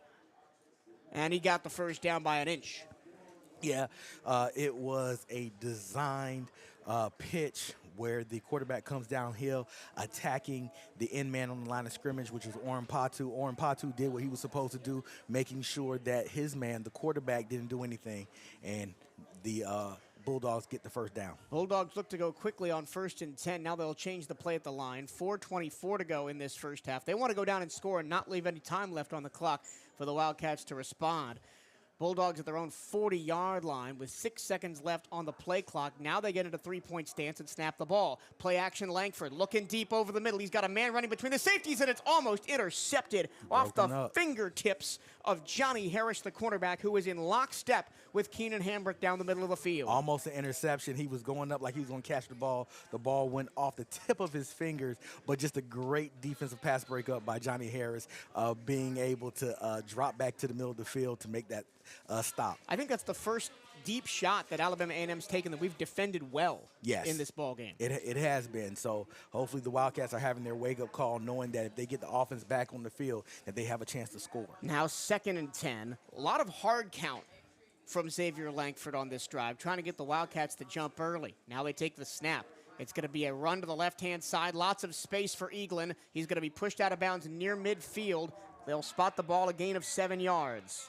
Yeah, the Bulldogs have very big offensive linemen who are making a way to make sure that their running back gets that plus yardage. So you have to attack those type of linemen and try to do your best you can to make sure that they can't move. 3rd and 3 for the Bulldogs. Need the midfield stripe for a first down. Jumbo set. Langford, quarterback keeper, up the middle. Big gain. Oh, bounces it off tackle to the right, and he might be gone. He's eventually pushed out of bounds at the Bethune-Cookman 35-yard line. A flag flies, and that might be a late hit out of bounds as well. We'll see what the call is. I see a holding call on the offense. Now that shouldn't negate the first down. Again, they took that ball from their own 47 all the way to the Bethune-Cookman 35. Another big run for Langford up the middle. We'll see what the call is. Langford, 11 carries, 55 yards. Now they're going to take the first down away on a holding call, so it'll be 3rd down. Just what the Wildcats needed right there as the Bulldogs were progressing the ball down the field. So hopefully they'll take advantage of this penalty that they had and be able to stop this drive. Well, because of where the penalty was, it's only a 1-yard loss, 3rd down and 4, but it is still 3rd down again, and the Wildcats have a chance to get off the field. Once again, Alabama A&M needs the midfield stripe for a first down. 5 seconds left on the play clock. Langford still sauntering up to the line. And they're going to call their last time out of the first half, as they had no intention of snapping that ball. 3 minutes exactly left to go here in the first half, and the Wildcats one stop away from getting off the field, but man, they haven't been able to get it so far in this game. I'll pull up the 3rd down conversion numbers. 3 for 5 for Alabama A&M, and 1 for 1 on 4th down as well for the Bulldogs. Yeah, the Wildcats, what the Bulldogs have really been doing ultimately in this, in their run game, because they've been running between the tackles nearly all afternoon, is that they've been able to wall off the backside of the defensive formation. And ultimately, there's just a wide gap because you have your defensive end who's keeping contained, and after that, they've walled everybody off. So now you have this wall from your linebackers to your defensive tackles, and then you have your defensive end who's out of the play. And it's almost like you can drive a truck through the hole that they're creating. Make sure you are representing Bethune-Cookman Athletics to the fullest. Buy the latest BCU gear online to the Bethune-Cookman online store.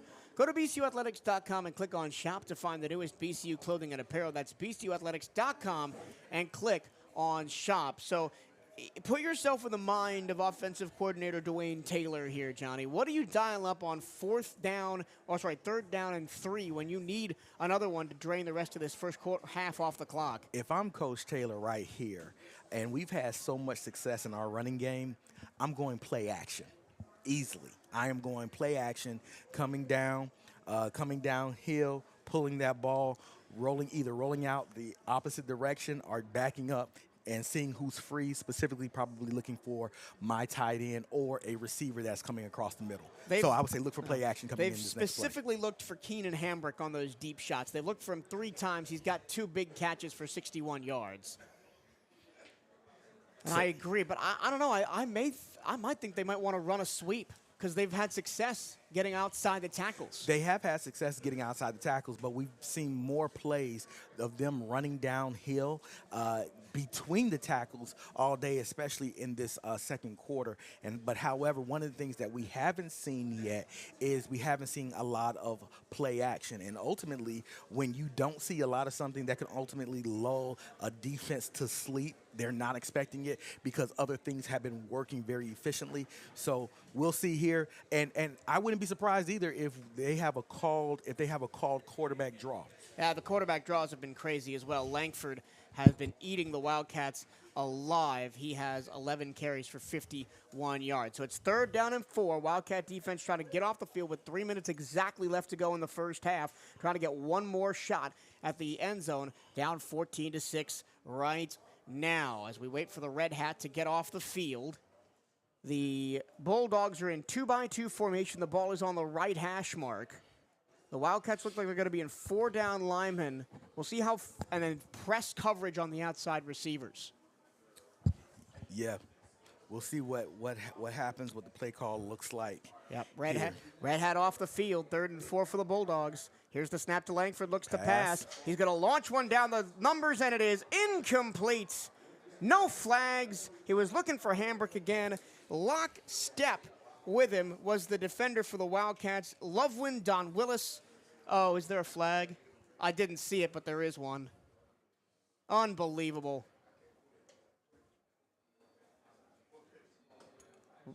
Yep, pass interference on Don Willis. And the Wildcats give up another first down when they should have been off the field. I didn't think that was pass interference. To me, that's a soft call. Well, unfortunately, we're not the ones who are throwing those flags on the field. I thought it was a really good pass defense on the field. I saw separation between the DB and the receiver, and so, but unfortunately, the official did not see that. So, all right, first down for the Bulldogs with 2:54 to go until halftime. Alabama A&M really a chance to turn the screws here as they penalty moves A&M all the way up to the Wildcat 42-yard line. Well, the Wildcats are going to have to start all over again. Well, they just respotted the ball. They moved him back to the 44-yard line, so they moved him back 2 yards. But again, if I'm Alabama A&M, I see no reason to not stick with the run game here. At all. Jumbo package. Everybody tight to the line. Nope, they're going to go play action to Langford. He's got plenty of time. Sling it deep down the field. Wide open on the wheel route, and into the end zone goes DeQuadrion Welch. A 44-yard touchdown. Nobody touched him. Nobody touched him, and I saw it coming out the backfield, play action, and the quarterback had great protection up front, and he just waited for his running back to clear. His receivers were able to run the DBs off, and he was right there. The only thing that he had to do was catch the ball and walk into the end zone. The 3rd touchdown of the season for DeQuadrion Welch, the junior out of Macon, Mississippi. And just like that, when the Wildcats had a little bit of momentum, the penalty, and then the very next play, the 44-yard touchdown, and there goes all your momentum as the extra point by McCready is up and good. The Wildcats will have 2 minutes and 44 seconds to respond before the end of the half. When we come back, it's 21-6, Bulldogs over Wildcats here on the CatEye Network Radio and 1380 WELE.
Back at Lewis Cruz Stadium, the Bulldogs of Alabama A&M take another touchdown. They extend the lead back to 2 scores.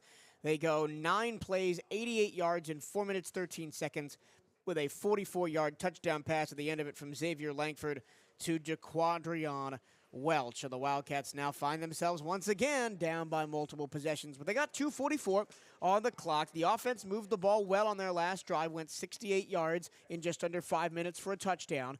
We knew this was going to be an offensive game, and in games like this, Johnny, where you're just trading points, we're too far behind the 8 ball to start trading right now. Yeah, you don't want to trade touchdowns when you're down. You can trade touchdowns when you're tied. You can trade touchdowns when you're ahead, but you definitely don't want to start trading touchdowns 2 possessions behind. One of the things that we have to be able to do now is we have to be able to move efficiently as we start this 2-minute offense. Hopefully we can move like we did for our first drive. The one thing that I have noticed this from our first drive until now is that we're not getting back up to the line. Plays are not coming in as quickly as they were that first drive.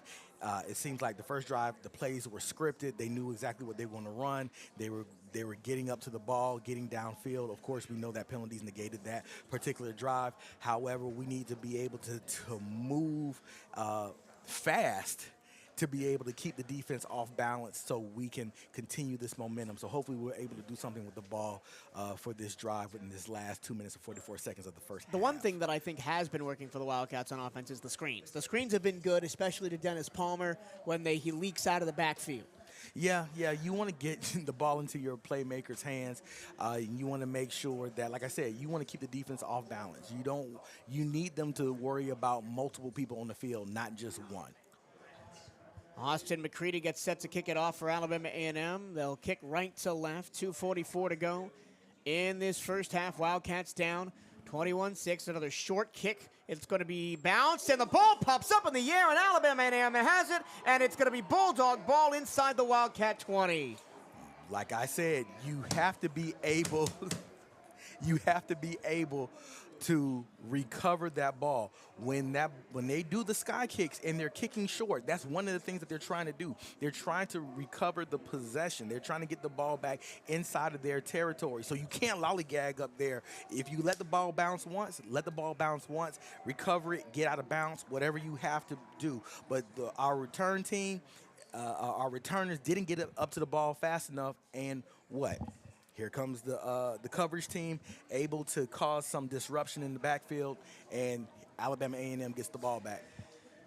2:43 on the clock. The ball was picked up by Alabama A&M's Mohamed Bakayoko. And here comes the Bulldogs again, already up 21-6, a chance to make it more. Defense back on the field. Yep. And this is not good for your defense. From the 30-yard line of Bethune-Cookman, Langford takes the snap, handoff left-hand side. Eaglin breaks a tackle in the backfield, gets outside, gets a block. 20, 15, 10, 5, touchdown, 1 play, 30 yards. Listen, the defense just came off the field from a long drive from Alabama A&M and then had to come right back on, not even getting like 2 minutes worth of rest and having to defend again. So you cannot blame the defense. That was a lapse on the return team, specifically our returners not getting on that ball fast enough. If you kick the ball off and the ball hits on your side of the field, you have to be able to recover it, because if you don't, the kicking team can recover the ball and give them another possession, which is what happened. Second rushing touchdown of the season for Donovan Eaglin, the all-SWAC second-teamer a season ago. And that rush right there for Donovan Eaglin also put him over 2,000 for his college career, and preseason all-SWAC first team this year as well for Eaglin. I mean, there's nothing too much that you can do about that. Now you have to be able to make the adjustment on the return team. You know what they're going to do, right? They're going to try to keep the ball out of the hands of Darnell D's, and they're going to kick it short. So what? What do? You put yourself in position at being in the halfway point to be able to come up, be able to catch the ball, secure it, and possibly make some things happen in your return game. But you cannot have those type of things happen because you'll be in the same position after this kickoff that you were in the previous one.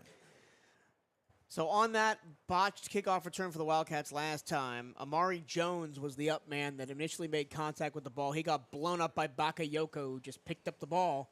And that last score, I mean, the Wildcats defense, they just looked tired, like they had been on the field. Why? Because they had been on the field. And so ultimately, you're going to have to fight. Sorry to cut you off there. The Wildcats bring everybody up. Darnell Dees has now moved from the end zone to the 15-yard line.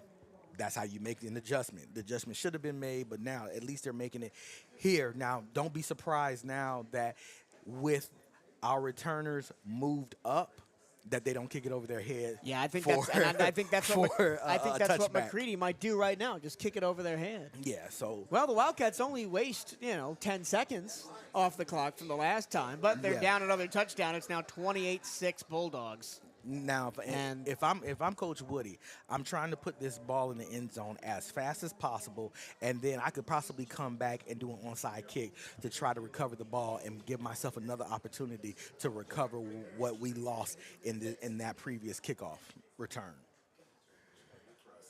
Not sure what the holdup is. There's no red hat on the field. It's not a TV timeout, but the he's looking at the drone. Flying overhead. Oh, yeah, there is I see the drone now. He's looking at the drone flying overhead, I think. So we have it for the first time in my entire broadcasting career, a drone delay. I had weather delays, both inside and outside, but now a drone delay. I think that might be one of Alabama A&M's athletic drones. So that should be okay, and it's high enough above the field that it shouldn't be any type of interference. Yeah, well, and the public address announcer here just made an announcement saying if you're flying the drone, get it out there. It's not one of Alabama A&M's drones then. It is someone else flying. The drone is right above the 45-yard line on the Alabama. It's right over the ball, where they're about to kick off, essentially right to left, with 2:34 to go. And I don't know. This has been an odd first half. The Wildcats have just kind of collapsed after they were down one score like 5 minutes of game time ago. Yeah, and this is the thing with the Wildcats. The Wildcats are typically have been put in position to where the score should be a lot more lopsided than it should be actually, and they've been able to withstand blow after blow after blow. So hopefully they'll be able to recover and not make the mental mistakes that they have been making, especially in these last several plays. They are really, really admonishing who's ever drone that is to move it from over top of the field. But this is the thing: that drone has been over top of the field like since the beginning of the game. So they're just now noticing. I didn't notice it the whole time. Yeah, that drone has been over top of the field for almost the whole first half. Stay up to date with everything Bethune-Cookman Athletics by checking out the Wildcats on social media. Give BCU Athletics a like on Facebook and follow the Wildcats on X and Instagram at BCU_athletics. For the latest on BCU football, follow at BCU Gridiron on X and Instagram. Our social team, Bryce, Gino, Autumn, do a great job. Now, let me tell you this, another little drone information. If that drone stays up there, they can call a delay a penalty on the home team because of whatever is happening, and it's the home team's responsibility to make sure that these type of things don't happen and they have control over those things. I'm not sure why they haven't done it already. I don't understand either, but there should be a penalty if this game gets delayed any longer. That a penalty should come. But the referees are talking now to Coach Maynor. Yeah. On the Bulldog sideline. Cornell Maynor had some questions about his tenure here at Alabama A&M, like his team has answered the call in this first half, up 28-6 over Bethune-Cookman. 2:34 left to go in this first half. We're waiting for a kickoff after Alabama A&M scored another touchdown after Bethune-Cookman fumbled on the kickoff because there's been a drone flying above the field, and we're still waiting.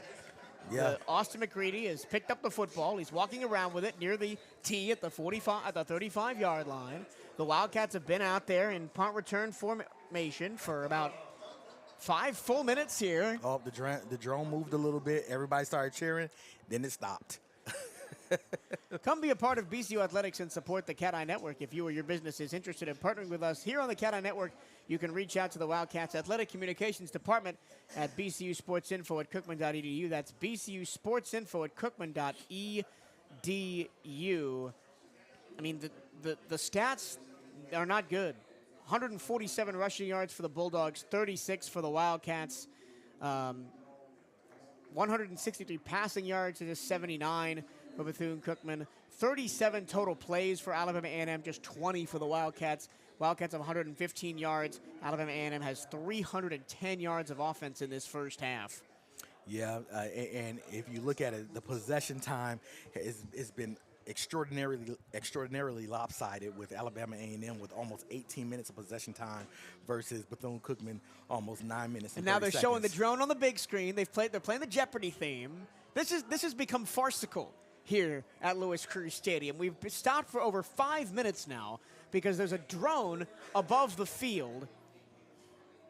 I can tell you this: what this drone is doing is delaying our ETA back to Daytona, back to Daytona Beach. I can tell you now they're calling the players off the field until they can remedy this drone situation. It's moving now. Just moved up a little bit. Oh my goodness. And really for the Wildcats, it's been the same issues that it has been all season. You can't stop the run, you can't contain the run, and that means that when they do decide to pass the ball, you're extra committed to stopping the run, and you've got one-on-one coverage outside. Well, I mean, when you are going to be aggressive up front, you're going to have to be able to make sure that you're solidified. The drone is gone. All right. Maybe some sort of normal service has been resumed here at Louis Cruz. There are 2 minutes and 34 seconds to go in the first half. The Wildcats scored to make it 14-6. They had their extra point blocked with 7:05 to go in the second quarter. Since then, a long drive for A&M, a fumble on the kickoff return by the Wildcats, and a one-play 30-yard drive by A&M to just put 2 points on the board like that in the blink in 10 seconds of in-game time. Yeah. All right, Austin McCready, Christian Silverstein is out there to kick off for Alabama A&M. He's got the ball on the tee at the 35-yard line, kicking right to left. The Wildcats are back out there in their gold jerseys, maroon helmets, and maroon pants. And after almost 10 minutes of us sitting here yapping about this drone, we will finally continue to play football here on Saturday afternoon. We thank you for sticking with us, Wildcat Nation. I know it's been a long season. It's been a long season for us up here in the booth. As there's a squib kick right up in the middle. It's rolling on the ground, going to be bobbled at the 30-yard line and fielded by the Wildcats. It's Amari Jones again. He went backwards to the 27-yard lines where they'll spot it. But the Wildcats do have the offense on the field this time. Listen, when in doubt, in a squib kick, fall on it. Fall on it. The ball is dead where it lies. And guess what? That's the position you start from. So we are just outside of the red zone. So we have decent field position. So it was the right move. I think he was trying to make a move, but he wasn't able. He bobbled the ball a little bit, but he did the right thing. If you're Amari Jones who's already fumbled one, I would not put myself in a position to potentially do it again. I get it. All right, 1st and 7 for the Wildcats on their own 28-yard line. Cam Ranson's been on the sideline for what seems like forever. He's going to keep the ball, try and run around the right side. He's got nowhere to go, lost a yard. Wildcats have run that play all season long, and A&M had it covered perfectly. Olin Robinson made the tackle along with Arenza Davis. Yeah, I mean, ultimately, yes, while Cam is bigger than your average quarterback, you don't want your quarterback taking those type of hits. But he did do a good job of getting down to make sure the tackle wasn't too hard. Wildcats will get a snap off before the 2-minute warning, run up the middle for Dennis Palmer, and he loses 2 yards back to the 25-yard line. So the Bulldogs are attacking the point of attack on the offensive line, and because they believe that they can get this ball back within these 2 minutes or minute and 57 seconds and try to make a score again and get us down 3 possessions. And so the Wildcats have to be a little bit more aggressive when it comes down to trying to move this ball forward. Right now you're looking on the big screen that the OC and the quarterback for Alabama A&M are already trying to make plans of what they're going to do when they get the ball back if Bethune-Cookman has to punt. 2-minute warning here in the first half at Lewis Crews Stadium, 28-6. Bulldogs over Bethune-Cookman Wildcats. We'll take a quick break, and when we come back, we'll take you through the end of the half here on the Wildcat Radio, CatEye Network, and 1380 WELE.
Two-minute warning here at Lewis Crews Stadium. Michael Torello, Johnny Vickers here with you as the Wildcats try and battle back down 28-6 with a minute 57 left to go until halftime. But right before the 2-minute warning, they tried to get cheeky with it, run twice, and they went backwards. So it'll be 3rd down and 13 for Bethune-Cookman from their own 26-yard line. 3 receivers to the right for Cam Ransom. He's got Dennis Palmer in the backfield, and 1 receiver, that's Lorenzo Jenkins, out to the left. 4-down lineman for Alabama A&M. Here's the snap. Ransom looks to pass, going to throw it to the far sideline, and it's overthrown and incomplete off the fingertips of Lorenzo Jenkins. 4th down and 13. And Alabama A&M's going to get the ball back. They don't have any timeouts left in this first half. They don't. They're going to have a minute 53 left to try and score again before halftime. So right now, best case scenario is that you punt the ball to Alabama A&M, and then you are able to stop them and call timeout, right? Hopefully you're able to stop them, call timeout, saving time on the clock, get the ball back to at least try to attempt to get 3 points out of this minute and 53 seconds of the second quarter. Back at his own 10-yard line is the punter Anthony Frederic. He sends Welch all the way back. The ball bounces at the 30-yard line and takes a Bethune-Cookman roll to the 25, and it's going to be downed at the 23-yard line. Actually, all the way back to the 21-yard line. Decent 21. punt by Frederic, completely flipping the field. Not bad. So, Not but bad. here comes Alabama A&M again, and against a tired Bethune-Cookman defense, their last drive was one play, 30 yards. Man, the Wildcats continue to struggle. They seem like they have these at the beginning of the game, these flashes of greatness and flashes of brilliance, and then all of a sudden, after the penalty is like the air gets sucked out. So hopefully the Wildcats still understand that there's something to fight for and that this game is still not too far out of hand, especially with 30 minutes to play in the second half. All sorts of chaos in the Wildcats secondary. Snap with 1:40 to go. Langford throws far side. Pass is caught wide open at the 30-yard line and getting upfield and out of bounds near the 40. Penalty. Is there too many men on the field for the Wildcats? They caught them in the substitution as one of the DBs was jogging off the field. They snapped the ball. We had 12 men on the field. But the penalty is declined because they got a first down. Yep. Fourth penalty on the game for the Wildcats. Just 2 penalties so far for Alabama A&M. But all 3 Wildcat penalties have been impactful. 2 of them to get our defense can't get off the field. 1 of them where the offense had a first down and backed them up. Here's Langford going deep, far sideline. Broken up. Nice job by the defense for the Wildcats. Johnny Harris got inside position, almost picked it off, but he was out of bounds. And it looks like the coaches are arguing with that particular official, saying that the receiver should have been offensive pass interference. All right, 2nd and 10, empty set for Langford. Bulldogs at their own 38. Clock stopped, 1:30 to go in the half. 3-by-2 left to right. The receivers 4-man rush for the Wildcats. Langford gets it away. Oh. It's just a little screen pass to the right-hand side. It's caught for a gain of 4 yards and complete to Devin Herring, the freshman out of Jacksonville, Florida. Looks like it was incomplete. Oh, wow. Incomplete pass. Called it incomplete, so now 3rd and 10. Clock stops, 1:24 to go in the half. Wildcats again a chance to get off the field. Able to get off the field. Down. This is really big with 1:24 left on the clock. 3 of 5 on 3rd down so far is Alabama A&M. 3rd and 10 from their own 38. 5 wide again. 3 receivers this time to the short side right of the field. Ball right hash. Wildcats play press coverage in the secondary except in the slot. Langford takes the snap, has time, throws across the middle of the field, and it is caught. And spinning all the way to the Wildcat 40-yard line is Keenan Hambrick again. He's that deep threat. Listen.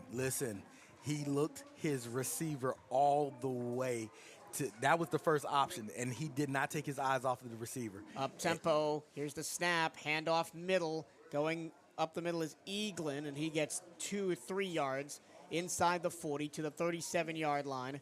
Now, at this point, I think that they're just trying to get into field goal range with 53 seconds left on the clock. And counting. No timeouts left for Alabama A&M. They empty it out again. 3-by-2 right to left. The receivers go.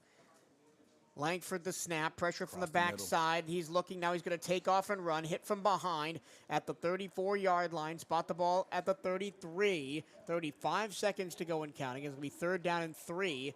For Alabama A&M from the Wildcat 33-yard line. Good job by coverage by the Wildcat secondary. They go 5 wide again. Bulldogs looking for the knockout blow right here. Langford the snap. Here comes extra pressure for the Wildcats. He's dancing around in the pocket. He's going to try and take off and run for it, and he's going to be well short of the first down, and they're going to try and scramble the field goal team on there with 12 seconds left. No timeouts. Here comes Austin McGrady. 5, 3, they get it in. 2. They get the ball snapped. The kick by McGrady is wobbling, and it is no good. Missed it wide right. There is a flag on the play. You wonder if the Wildcats had too many men. And there is a Wildcat down in the middle of the field. And now he gets up, Johnny Harris. And he jogs off under his own power. Let's see what the penalty is. Illegal substitution on the Wildcats. So it's a 5-yard penalty. It's still 4th down, but that gives them an untimed down. to kick the field goal. To kick the field goal. So they'll have a second chance while the Wildcats were trying to get off the field and get their field goal block team on the field. They got caught. The second time that they've gotten caught with too many men on the field. All right, so 1 on time down, and this moves it to be a 45-yarder for McGreedy. He missed the 50-yarder before the Wildcats had the penalty. Bethune-Cookman trying to ice the kicker. Timeout Wildcats. Yeah, they will. So it's currently 28-6. We're having 1 on time down here at the end of the first half. Austin McGreedy getting set to kick the extra point that would give Alabama A&M 31 first half points. Alabama A&M this season averaging 26 points per game. That's 4th in the SWAC. They're already above that here in this first half. Mm-hmm. Trying to give the Wildcats field goal block team a chance to catch a breather, because that was a real big transition, trying to get everybody off the field, get your personnel on the field. And so sometimes when you do those type of things, you can catch people with too many men on the field. It's something that we don't necessarily do offensively when we're seeing the defense trying to get people off the field to snap the ball, and that's part of keeping your opponent off balance and making sure that you can use certain things like the clock, penalties to work in your favor. And another impactful Wildcat penalty, right? They missed the field goal that would have been the end of the half. And we could have been going off the field, being able to make adjustments. But they get a second try for looks like a 45-yard field goal. 45-yarder for Austin McCready. The junior out of New Orleans, Louisiana, will line this one up. Here it goes. Snap, hold, kick on the way. This time it's way short. He got under it and missed it short by about 5 yards. Well, he missed it again. The Wildcats, got saved there. They were able to make sure that that last possession did not end up with a score. And so hopefully Wildcats going at halftime making the adjustments that they really need to make. I'm hoping that as far as the offensive side of the ball is that they're able to open up the playbook a little bit more, get Cam Ransom on the move to be able to get outside the pocket and make some things happen. Not necessarily with his feet, but being able to get the ball to his receivers downfield to get them open and help them out a little bit. That's the end of the first half. Your score here from Lewis Cruz Stadium in Huntsville, Alabama. It's the Alabama A&M Bulldogs 26. Your Bethune-Cookman Wildcats 6. Correction, 28-6. We'll take a 10-minute break for halftime. Throw it back to our studios at 1380 WELE. When we come back, we'll have the statistical breakdown. We'll hear from Daryl Latil, who's been down on the field, and we'll also get your SWAC out-of-town scoreboard. That's all coming up on the halftime report. But we'll now go back to 1380 WELE studios in Daytona Beach.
Back at Louis Cruz Stadium, it is halftime here on your college football Saturday. The Bethune-Cookman Wildcats trail the Bulldogs of Alabama A&M 28-6. I'm now joined by our sideline reporter, Daryl Natil. Daryl, you were down on the sideline for most of that first half, and, well, it didn't look good from up here. It couldn't look good from down there either. Well, first of all, the score is not indicative of what the ball game has been. You know, the Cats have had some crazy things happen on the special teams. We had the extra point block, and we also saw the kickoff that was returned, that wasn't returned, that was returned by Alabama A&M. And, you know, the game started out with high energy on the defensive side. We held them to, 7-0 in the first quarter. Then we had some unopportune penalties and some miscues here and there. Next thing you know, the score is 28-6. We've moved the ball in between the 20s. Defense has done a decent job, but we can't get off the field on third down. And we can't get a first down. So, quick statistical look: 4 of 7 on third down, 1 of 1 on fourth down for Alabama A&M, 3 of 6 for the Wildcats on third downs. The Wildcats on the season are just 18.5% on third down. That is dead last in the FCS. You know, I was and I was watching one of the third down plays with Bryce, and we was questioning why did they call that play. The next play, Cam scored. So you got to give him an opportunity to read sometimes instead of changing the play at the line of scrimmage. We were talking off air about, you know, the historical context of all of this, and, you know, you've been around the program for a long time. Long time. How do the Wildcats kind of get out of where they are now as a program? Keep playing football. Keep digging. Keep recruiting. You got to stay positive. You know, sports is on a cycle. You know, for 30, 40 years, the Wildcats were up. We were great. We were winning the MEAC. We were, you know, tying for the MEAC. All of a sudden, we hit this low. I've seen this happen back in the early 80s. The program went down. Sal McLaren came back and then revived the program. I think Coach Woody, what he's doing right now, he's rebuilding this thing from the ground up. You know, he blew it up when he first came in. He's rebuilding it. I think we're a player or two away, you know, each week of having a competitive football game. Like you said, the kickoff that we messed up down here, the extra point and then on third down, you allow the guy to get a catch across the middle. Just a little play here and there. You know, you and I was talking about we look good 1 minute, and it's like a firecracker. You light it, then you throw water on it. That's what we've been doing to ourselves. We've been shooting ourselves in the foot here and there, and a young team like this, it'll cost you in a ball game on the scoreboard. Thank you, Daryl. We'll hear from you again at the end of the contest. Let's get your statistical rundown from this first half. The score is Alabama A&M 28, Bethune-Cookman 6. For the Wildcats, they have 6 first downs, 13 carries for 34 yards. Cam Ransom of 6 of 10 passing for 79 yards. That's 23 plays, 113 yards for the offense. For Alabama A&M, they have 18 first downs, 29 carries for 154 yards. Xavier Langford is 9 of 15 passing for 197 yards. That's total 44 plays, 351 yards. Johnny, Alabama A&M's run double the amount of plays that the Wildcats have. And they've been on the field twice as long as we have. So that can be expected, especially with the time of possession with Alabama A&M at 19 minutes and 8 seconds and Bethune-Cookman only at 10 minutes and 52 seconds. And so when you see that, that means that for out of 30 minutes, our defense has been on the field for almost 20 of them. And so that's a real telltale sign right there. Like I said, after the botched kick return, and then they came back and scored that one play for 30 yards in 6 seconds, the defense looked simply gassed. And you can't blame them in that particular situation, especially when you have that mishap in your special teams game. A couple of other team stats. The Wildcats have punted 3 times. The Bulldogs just once, and it was a pooch punt on 4th and 1, where Xavier Langford just kicked it for about 20 yards. The Wildcats fumbled once on the kickoff return and lost it. Alabama A&M has actually fumbled twice, but retained the ball both times. One on a jet sweep, one on a bad handoff. Third down conversions, Alabama A&M 4 of 7, the Wildcats 3 of 6. Bulldogs 1-on-1 on 4th down. Wildcats have not gone for it on 4th down. Both teams are 100% in the red zone. Here's some individual numbers for Bethune-Cookman. Dennis Palmer rushing the ball 7 times for 29 yards, average of 4.1. Courtney Reese, 1 carry for 3 yards. Cam Ransom, 5 carries for just 2 net yards, 18 gained yards because he's been sacked a couple times, and 1 15-yard touchdown run. Cam Ransom is 6 of 10 passing for 79 yards. He's been sacked 2 times. Dennis Palmer, 2 catches, 26 yards. Lorenzo Jenkins, 2 catches, 13 yards. Javon Ross, 1 catch, 27 yards. Marcus Velez, 1 catch, 13 yards. I think you need to get the tight ends more involved on the offense because that one play where you did find Velez, it was a nice 27-yard gain.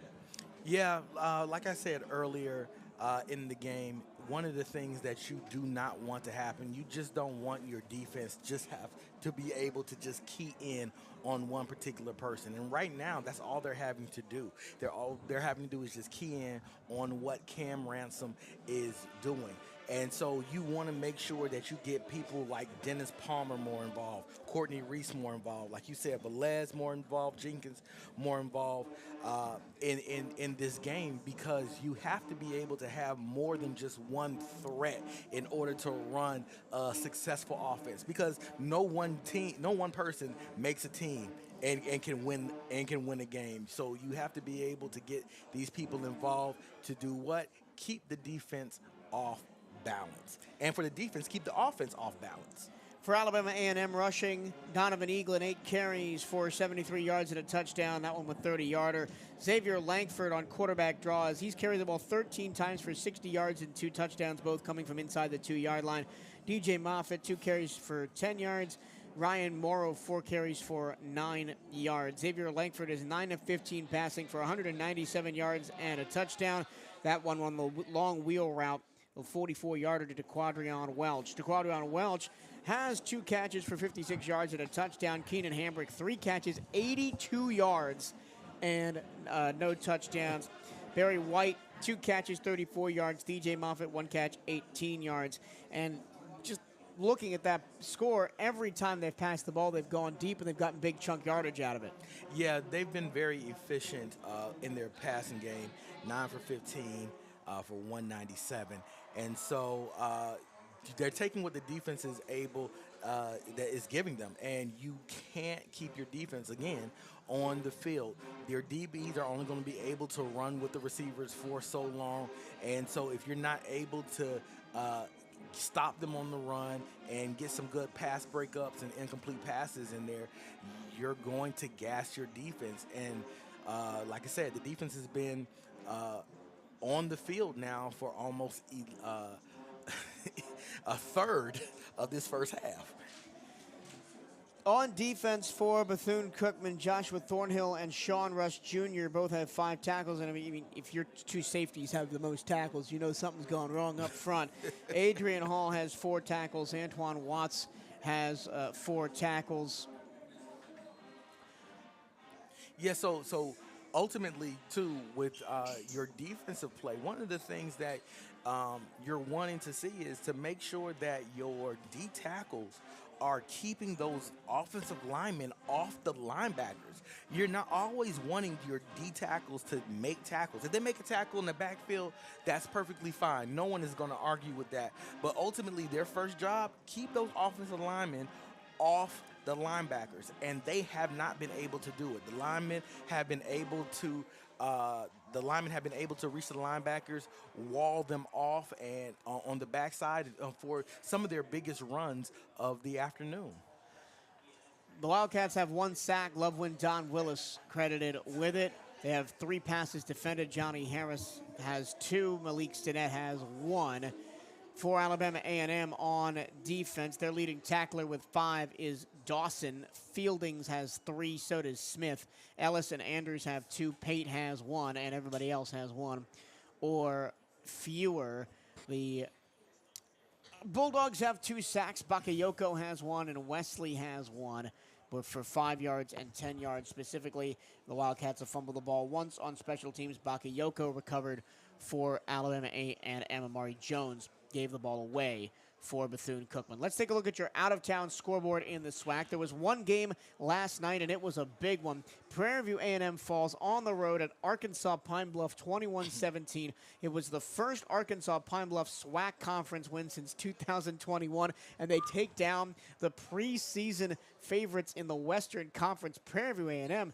If not for a quintuple overtime game win against Grambling State last week, they're 1-6 right now. Prairie View 2-5, just one SWAC win against Grambling State. They are reeling right now, and their season's pretty much over already for the West preseason #1. Two games going on right now. It's the third quarter. Alabama State all over Mississippi Valley State, who the Wildcats play next week, 41-17 in Birmingham.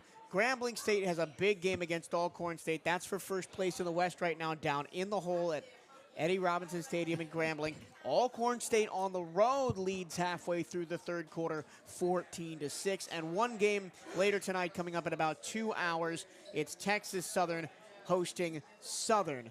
Two teams looking to make a push for that Western Conference standings. And, of course, here at halftime, it's the Alabama A&M Bulldogs 28, the Bethune-Cookman Wildcats 6. And that is your halftime report, sponsored by your Southeast Toyota dealers. We'll take 30 seconds and be right back. This is BCU Athletics on the CatEye Network.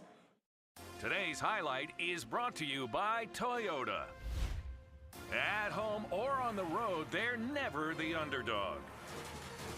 Toyota, let's go places. Get $2,000 in loyalty cash bonus on a new Toyota Tundra. Offer valid through September 30th, 2024. Offer entitles current Tundra customers to $2,000 loyalty cash bonus on the retail purchase or lease of a new Tundra gas or hybrid vehicle. Bonus cash may be used only toward a down payment or capitalized cost reduction on the new vehicle. See dealer for details. There is no BC without you. Show your support for Bethune-Cookman Athletics by joining the Wildcat Champions Club today. Help us build a championship culture at Bethune-Cookman. You can donate and join at cookman.scalefunder.com. That's cookman.scalefunder.com. And we've got about 2 minutes until the second half kicks off. Johnny, I want to get your opinion. Is there a way back for the Wildcats in this game? And what is it tactically, if there is one? There's absolutely a way back for the Wildcats, but the Wildcats are going to have to play ultimately mistake-free ball. Now, that doesn't mean that you're going to have to score every possession, but you're going to have to make sure that every possession counts as far as being efficient, as far as making sure that you can keep the defense off balance by a good run-pass combo, making sure that, hey, listen, you don't know, come out throwing on first down. You don't necessarily have to run the ball on first down, or making sure that you can get decent returns, which they're trying to keep the ball out of Darnell D's hands, on your special teams, and making sure that your defense doesn't stay on the field for the majority of the game. And so you're going to have to make sure that you eliminate those mental mistakes that have plagued you ultimately throughout this season. You cannot let penalties nullify your drives because ultimately you have to be able to know and learn how to fight through that adversity, and know that just because you might get a penalty that might back you up 5 yards doesn't mean that it has to be the end of that drive. The Alabama A&M Bulldogs also playing without their top receiver, Duke Miller. The transfer from Jackson State has decided to redshirt and enter the transfer portal. His last game play was 2 weeks ago. And Keenan Hambrick, the junior transfer from Western Carolina, has stepped up in that wide receiver 1 spot. They've got DeQuadrion Welch as well. Devin Herring has caught a pass. But again, it's all been about the run game. Donovan Eaglin, Ryan Morrow, DJ Moffitt.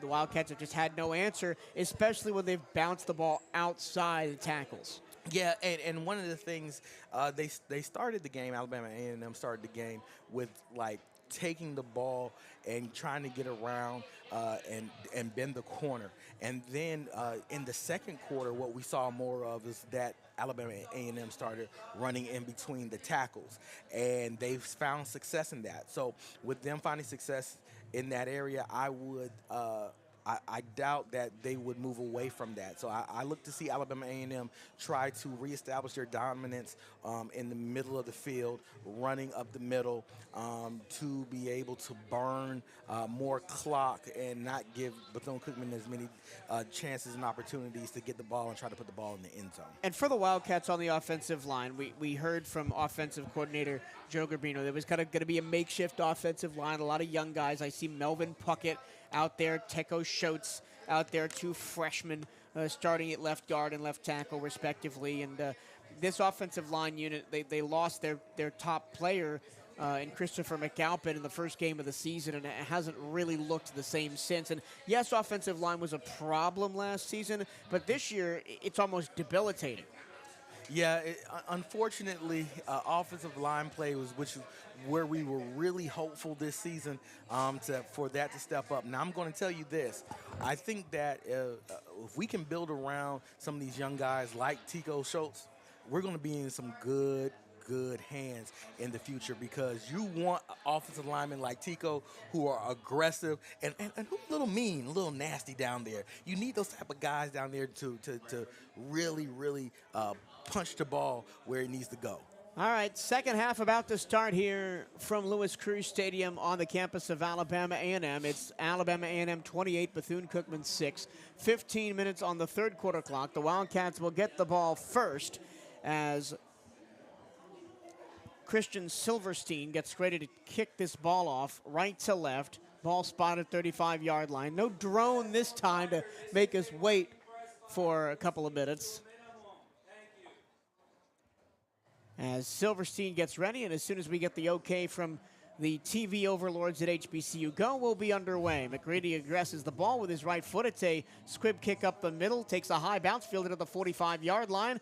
The Wildcats get hit hard at the 40. Let's see if they keep hold of the ball this time. They do. They'll spot the ball at their own 39-yard line, and the Wildcats will have their first possession. Wildcats started off with some decent field position. Looks like right now they're on 40-yard line. And so hopefully with this we can make something happen and get a score on this opening drive. Every time an up man touches the ball for the Wildcats, I get nervous now. I mean, and we have the right to be thus far. Cam Ransom in the game at quarterback. He's got 2 receivers to the right, single left. Dennis Palmer, the freshman running back, is to his right. First and 10 from the 40, going left to right of the Wildcats. Delayed handoff to Palmer. He ducks under 1 tackle, gets back to the line of scrimmage and nothing else. Second down and 10. Wildcats coming out with virtually what looks to be some of the same play calling that they had in the first half, excuse me. And so hopefully this is just something to open up other plays later on in this drive. Second and 10 from the 40 after the Palmer 0-yard run. 4 down linemen for Alabama A&M. They bring a linebacker. Cam keeps the ball, rolls left, looks down the field, and it passes incomplete. It popped out of the hands of Omari Stewart. But that's something that we need to see. That's good play calling. Had Cam rolling out to his left, hit the receiver on the drag route across the field, helping him and making him use his feet, keeping the defense off balance. That's what we need to do. But the receiver just couldn't hold on to the ball. Straight up dropped it on a crossing pattern, did Stewart, and he was in open space too. And he usually doesn't drop those. Now 3rd and 10 for the Wildcats on their own 40 after a run that went nowhere and an incomplete pass. They bring Courtney Reese in as extra protection. Ransom throws middle, caught at the 50-yard line, a massive hit. The Wildcats hang on to it. It's going to be a first down inside Bulldog territory at the 49-yard line. Malik Huggins hold on for dear life through contact there. His shoulder pad popped out of his jersey. He took such a big hit. Good protection by the offensive line, giving Cam enough time to get that ball complete. First down, Bethune-Cookman. First and 10 at the Bulldog 49. Watch the corner blitz here as the corners show pressure. Now they back away and a delayed blitz. Cam throws deep, middle, has a man in stride. Got him at the 20-yard line. 15, 10-5. Touchdown Bethune-Cookman. Touchdown Maroon and Gold, but a flag on the play. False start. Oh my Unbelievable. Goodness. Great play call. Unreal. Great play call. Great protection. everything that you wanted in that particular play, but what happens? Penalty. That was the tight end, Thomas Nance, on a go route up the middle. And he was wide open. No, correction, that was Kumari Stewart again. He made up for the drop. He took it to the house, but the Wildcats, it's actually a holding, pushing him back 10 yards, not a false start. I don't know. I didn't see a hold in that one. I saw one of our linemen pancake somebody, but that's not illegal. But. All right, well, 1st and 20 now. Ransom takes the snap, has to escape. He's being chased. He's going to go back all the way at the Wildcat 26-yard line. It's going to be 2nd and 35. Man, tough break for the Wildcats. I don't necessarily agree with that holding penalty. I thought it was just a good, aggressive block by our offensive lineman. However, the officials didn't see it like that. Cam tries to get outside the pocket that time. Linebacker comes up, shoots the gap, able to sack him. Wildcats on their own 27. They have to get to the Alabama A&M 39 for a first down. And this drive basically is over right now. Ransom throws middle, caught, sliding back to catch the football at the 35-yard line is Lorenzo Jenkins, and that brings up 3rd down and a million miles. 3rd down and 37. Yeah, so at the very least, you want to try to get the ball back on the plus side territory and then be able to, if you're not able to get the first down, punt to get the Bulldogs deep into their end zone, deep into their territory, excuse me. 3rd down, correction, and 25. They're at their own 35. Got to get to the 40 of Alabama A&M. Snap to Cam, looking, pressured, hit as he throws over the middle, short and incomplete. He was looking for Corey Turner, who was well short of the first down marker anyway. And the Wildcats have a touchdown taken off the board by a penalty, and they're going to have to punt. Yeah, hopefully the Wildcats can see that the adjustments that they're making are good adjustments. However, what they're doing is Alabama A&M is that they have a spy on Cam Ransom and Cortez Andrews. And so wherever Cam goes, he goes. If Cam drops back the pass, he's going to be in coverage, just making sure that he does not try to beat you with his feet. Anthony Frederick punting from his own 20-yard line. A flag flies on the play, fielded fair catch style by DeQuadrion Welch back at the 25-yard line of Alabama A&M, but again, we'll check the penalty. Looks like it's going to be a false start on the kicking team, so we'll see. We might have to kick this one again. False start on the kicking team. They think they declined the penalty, so it'll be 1st and 10 Bulldogs. Yeah, man, I'm telling you, that you don't want to see different you don't want to see stuff like that on a great play call by the BCU coaching staff, that the receiver just walks into the end zone off a great pass from Cam Ransom. We get it negated by what? A penalty. And so that's ultimately been the story of the season. Yep. Yes, it has. Oh, man. So hopefully that the Wildcats can recover and come back with more play calling like that, and that these young linemen, they're out there doing the best that they can. They're really getting thrown into the fire, baptism by fire, and that they know that, you know what, we're going to keep going out there and being aggressive. I would rather our linemen be too aggressive than not aggressive at all. Sergio's Pizza Kitchen is a proud sponsor of Bethune-Cookman Football. You can take the pizza out of New York, but you can't take the New York out of the pizza. Stop by Sergio's and experience the flavors for yourself. Our recipe for success is simple. A generous dose of love paired with the freshest, highest quality ingredients. This combination is what makes each dish truly exceptional. Our approach includes a blend of traditional recipes from the old country with a modern flair that creates a wide variety of great tasting dishes, which range from gourmet pizzas, soups, pastas, and entrees.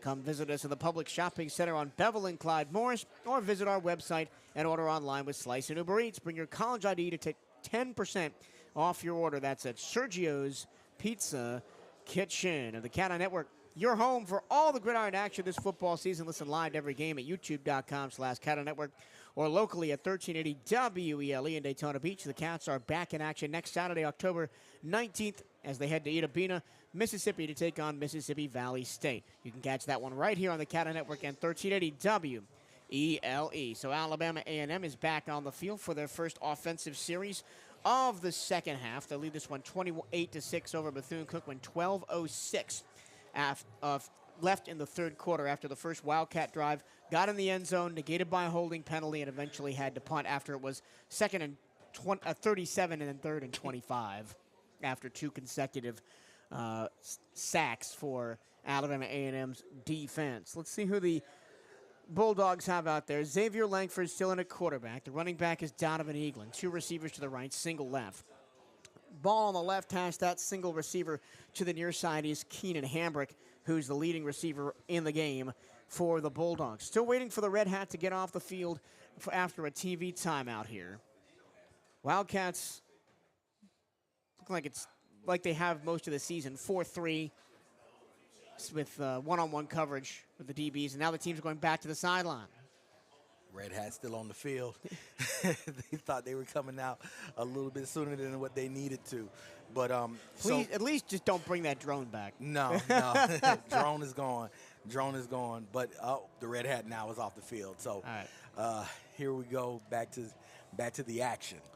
First and 10 for Alabama A&M from their own 28-yard line, going right to left. White helmets, maroon jerseys, maroon pants with a white stripe for the Bulldogs. It's going to be a handoff on first down. It's a play action pass over the middle, caught wide open near side numbers 50, 45, 40. Run out of bounds is the receiver all the way to the Bethune-Cookman 35-yard line.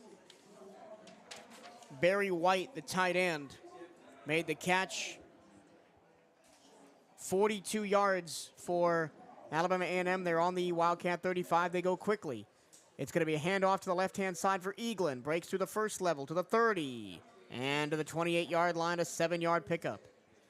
Here we go. The Bulldogs now mixing it up a little bit, loosened up with that pass, and now running the ball going back to Eaglin. And it seems that every time they decide to throw the ball, it's a big pass. They don't do screens. They don't do little crosses. They're going deep every time they decide to throw the ball. 2nd and 3 after the 7-yard run. Play action. They throw the ball to the near side sideline, caught by Hambrick. Real quick pass. DB dropping into coverage, was just able to get the ball out of his hands, get it to the receiver, and the receiver was able to get it out of bounds. Check that. DJ Nelson made the catch for Alabama A&M. Quick first down. I think that's the shortest pass they've thrown all game. Little 5-yard out for a first down.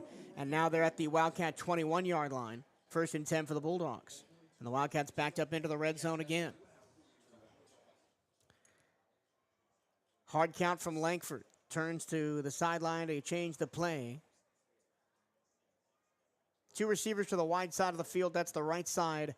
A fullback in front of Eaglin, who's I formation behind Langford. Play action. Middle again. Caught by the tight end, and he's going to rumble down inside the 5. Second consecutive pass completion to Barry White. 1st and goal at the 2. Yeah, great. Just great pass and catch. It looks like the defense is a little bit reacting a little bit too slow to their passing game, especially with the tight end. Langford with Eaglin. 1st and goal from the 2. It's going to be Eaglin. He's going to be wrapped up. He's still pushing towards the goal line, and he is short at the 1. Wrapped up by the Wildcats. Jeremy Greaves Jr. was the first man to him. Yeah, but they're going back to trying to run in between the tackles behind the guard and center combo. So Wildcats did a great job preventing the score for that play. So hopefully they don't break. They continue to bend, but not break. 2nd and goal from the 1. Handoff. Eaglin. He gets rocked. The ball pops out on the goal line. It's fumbled into the end zone. And the Bulldogs have it for a touchdown. Wow. Wow. It's a big man, TD. Wow. Christian Anderson, the redshirt freshman right tackle, the transfer from UT Chattanooga, has the ball roll right into his lap for his first career touchdown, maybe his only career touchdown. Wow. I mean, just a great defensive play by the Wildcats, stopping the running back at the goal line. The ball falls out and literally just slips out between everybody's legs. And who comes up with it? The offensive lineman. He's just sitting there in the back of the end zone because he blocked his guy all the way into the end zone. The ball ends up at his feet. All he has to do is just pick it up. And fall on it. And so, I mean, what a turn of events. I mean, you can't ask for a better defensive play by the Wildcats in that moment. At the goal line, they jarred the ball loose. The ball, the running back fumbles the ball, but it is recovered by the offensive lineman standing towards the back of the end zone in that particular situation. Extra point is good, and the Bulldogs extend the lead. It's 35-6. Wildcats take back over with 9:13 to go third quarter when we come back. This is Bethune-Cookman Football on the CatEye Network and 1380 WELE.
Back at Lewis Cruz Stadium, the Bulldogs take their first drive of the second half and go 72 yards, 6 plays in 2 minutes, 53 seconds, ending in a fumble on the goal line recovered in the end zone by offensive tackle Christian Anderson to extend their lead. It's now Bulldogs 35, Wildcats 6.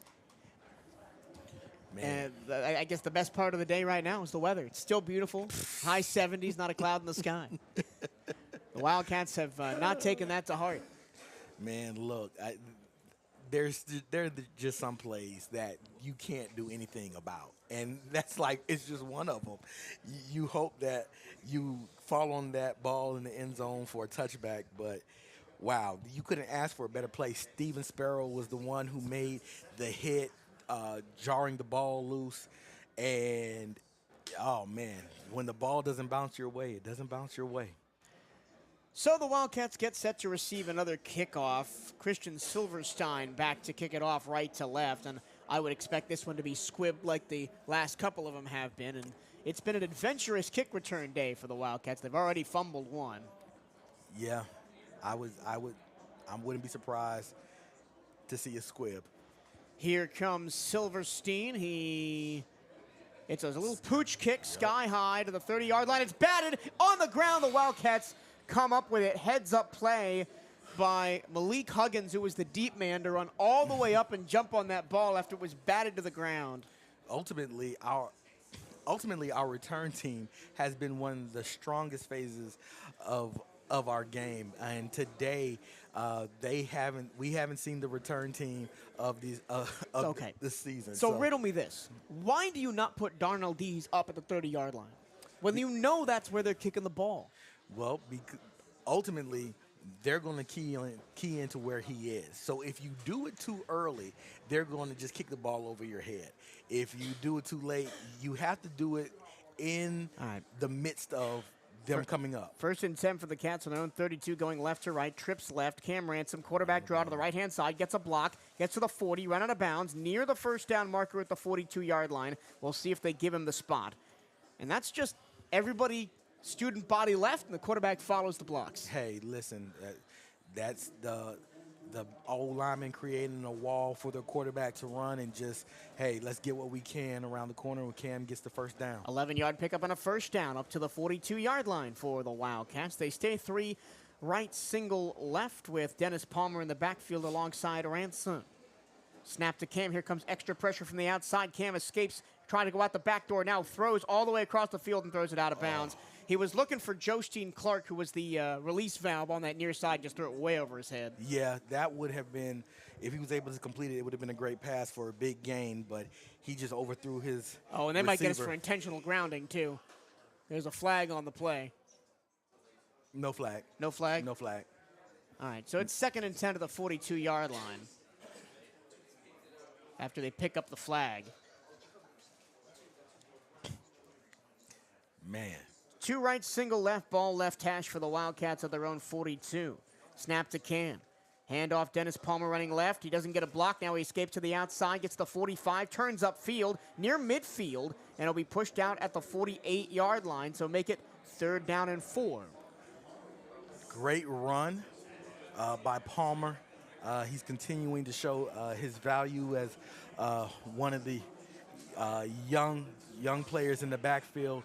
And so hopefully he's able to keep this momentum for the Wildcats offense. 3rd and 4. Wildcats near midfield at their own 48-yard line. Hard count by Cam. Now we look to the corner to change the play. 10 seconds on the play clock. 7:50 on the 3rd quarter game clock. Ransom with Palmer. Sidecar right in a false start by Puckett. Correction, Cameron Vaughn false started right guard. You have the old terminology is you have to hold your water. You can't get too excited.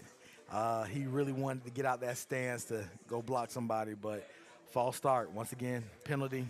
And now from 3rd and 4 to 3rd and 9, and you can almost kiss this drive goodbye, barring some miracle by Cam here. Penalties, penalties, penalties, penalties. Killed us all season, especially today. Now it's 3rd and 9 after the false start. Wildcats back at their own 43. 2 left, single right, ball right hash. Snap to Cam, 5-man rush. Cam sits in the pocket, now throws, cross to the left-hand side, overthrown off the fingertips of Omari Storton, incomplete 4th down. Yeah.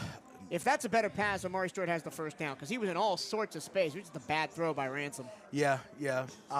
With that particular play, you want to see Cam just kind of step up in the pocket, move up just a little bit more to that side, and get it directly to him. He threw that one a little bit off of his back foot, and then, of course, when you do that, it causes the ball to sail, and you aren't as accurate as you would want to be in those particular situations. Second punt of the quarter coming up for Anthony Frederick. He stands his toes on his own 30-yard line. Welch back to receive at the 20. He gets the kick away barely. Fair catch called for and pushes Welch all the way back to the 15. Another great punt by Frederick. Another punt in the red zone. So ultimately now with our return game being so anemic, Frederick is the one who's the MVP of Wildcat special teams, just being able to put that ball where it needs to be and not giving the Bulldogs a chance to return any type of punts. And so hopefully he continues to be consistent. And unfortunately, we need to be able to follow that trend on the offensive and defensive side of the ball of being consistent like that. Do you love Bethune-Cookman University sports? Of course you do. Then don't miss Hail Wildcats Radio, the podcast that takes you behind the scenes of all 15 Wildcat sports. Hosted by voice of the Wildcats, Michael Torello, and featuring the expertise of sports information directors Bryce Ranoski and Brian Harvey, Hail Wildcats Radio delivers unparalleled coverage of your favorite teams. Tune in to 1380 WELE Daytona Beach every Saturday to catch the show live an hour before the football game, or listen anytime on your favorite podcast platform. And I'm sure Bryce, Brian, and I, both of them are sitting over there to my right and can hear every word I'm saying, are going to have a lot to say this week on Hail Wildcats Radio. And, I mean, volleyball is doing good. They got games in Tallahassee today and tomorrow. But if you want to watch Bethune-Cookman football, you can get your tickets now at the BCU box office and Ticketmaster.com. Don't miss your chance to see the Cats in action as they take on Jackson State for a homecoming on Saturday, October 26th. You want to get out there. Homecoming, always a fun time. Of course, seeing all the old school, old head Wildcats coming back to just celebrate Bethune-Cookman. Call the ticket office today at 386-481-2465 or visit Ticketmaster.com. I want to ask you a question, Johnny, about your playing days. You played for the Wildcats back in the late 90s. And when you were down, and you, of course, played under Coach Wyatt back then, what was the message, right? When in a game like this, it may have been a bye game or it may have been a conference game that you just wasn't, it just wasn't clicking. What did you do, both as a player and as a team, to try and get out of that headspace? Well, one of the messages, well, first it starts with programming. Before we ever get on the field, Coach Wyatt programmed us. And he programmed us through repetition. One of the things he used to say was, I don't care what happens to you on that field. I care about how you react to what happens to you on that field. And so ultimately, in our mind, even if we are down, we knew that we still had to go out and play. And we always considered ourselves, even if we were down, the better team. And a lot of times, even for the few times we had to come back, we showed that we were the better team. So it starts with the programming. It starts with the mind before you even get out on the field. 1st and 10 for Alabama A&M. After the punt by Frederick, they're backed up on their own 15-yard line. The red hat is off the field. The referee puts the ball down, and away we go. Langford with Eaglin's sidecar right. 2 receivers right, single left. A fullback also in the backfield. They're going to play action pass over the middle, wide open. His Hambrick, he makes the catch bobbled style all the way across the middle to the 35-yard line, tackled at the 36. Yeah, ultimately right now what's happening is that the Wildcat corners are giving the receivers a nice little cushion, and they're taking advantage of it. They need to close that space down and make it more difficult for them to catch the ball. Screen pass, left-hand side, caught. Missing a tackle in the backfield is Trey Pastor. And that's the first time we've seen Trey Pastor out for a couple of weeks. He got hurt in training. Good to have him back. Yeah, 5-yard gain on that screen to Donovan Wright. Handoff, middle, Eaglin, big hole, 50, into the secondary, 40, 35, 30, a host of gold jerseys chasing him down and finally getting him down inside the 20-yard line. Last man back there was Johnny Harris, touchdown saving tackle. And where did that run go? Directly up the middle, just where A&M has been consistently attacking this whole game. Inside the 20 now, 1st and 10 at the 19. Alabama A&M going light speed. Handoff in the backfield. Eaglin gets hit hard. Gain of only 3 that time as he was hit from behind by Johnny Harris, who came up to make the tackle. It's good to see your DBs aggressive in the run game, but you also want to make sure that they're playing disciplined assignment football, that they don't get caught off guard with any type of play action that might be happening. That Donovan Eaglin rush was 40 yards, the BCU 19. It's now 3rd down and 7 from the 16. The Bulldogs already lead this one 35-6, 5:36 to go in the 3rd quarter. Snap to Langford. He's got time to pass. Throw his far side of the field. It's intercepted at the 10-yard line. Going back down the left-hand sideline. At midfield, one man to beat. All the way back to the house. He's going to take it. Touchdown Bethune-Cookman. Touchdown Maroon and Gold. A 90-yard pick 6. Johnny Harris has been the standout player today for Bethune-Cookman, and he continues to with that play. Man, the Wildcats needed some type of break to hang their hat on, and, man, he just provided that. And so, just a little bit of relief for that play, but just a great break on the ball by Harris and then taking it 90 yards to the house. First interception in his Bethune-Cookman career, second of his college career, had one freshman year at Garden City Community College in Kansas. And he takes this one back to the house for his first college career touchdown. On for the extra point is Cade Hector. He had his extra point blocked the last time the Wildcats were in the end zone early in the second quarter. This time the kick is up, and it is no good. He missed it left. Unbelievable. The Wildcats have missed 2 extra points today, and it's 35-12. Man, it looked like the holder had a little trouble getting the ball down. The snap looked a little high, and so unfortunately he wasn't able to get it down in the place where Hector needed it, and unfortunately Hector missed his second straight PAT. Well, the Wildcats do get back on the board, a 90-yard pick six by Johnny Harris, but the extra point is missed, and with 5 minutes and 12 seconds to go in the third quarter, it's Alabama A&M 35, Bethune-Cookman 12. We'll take a break and be right back. This is Bethune-Cookman Athletics on the CatEye Network and 1380 WELE.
Back at Lewis Crew Stadium, the Wildcats use a defensive touchdown, 90 yards from Johnny Harris to get back on the board. They trail Alabama A&M 35-12 with 5 minutes and 12 seconds left to go in the second quarter.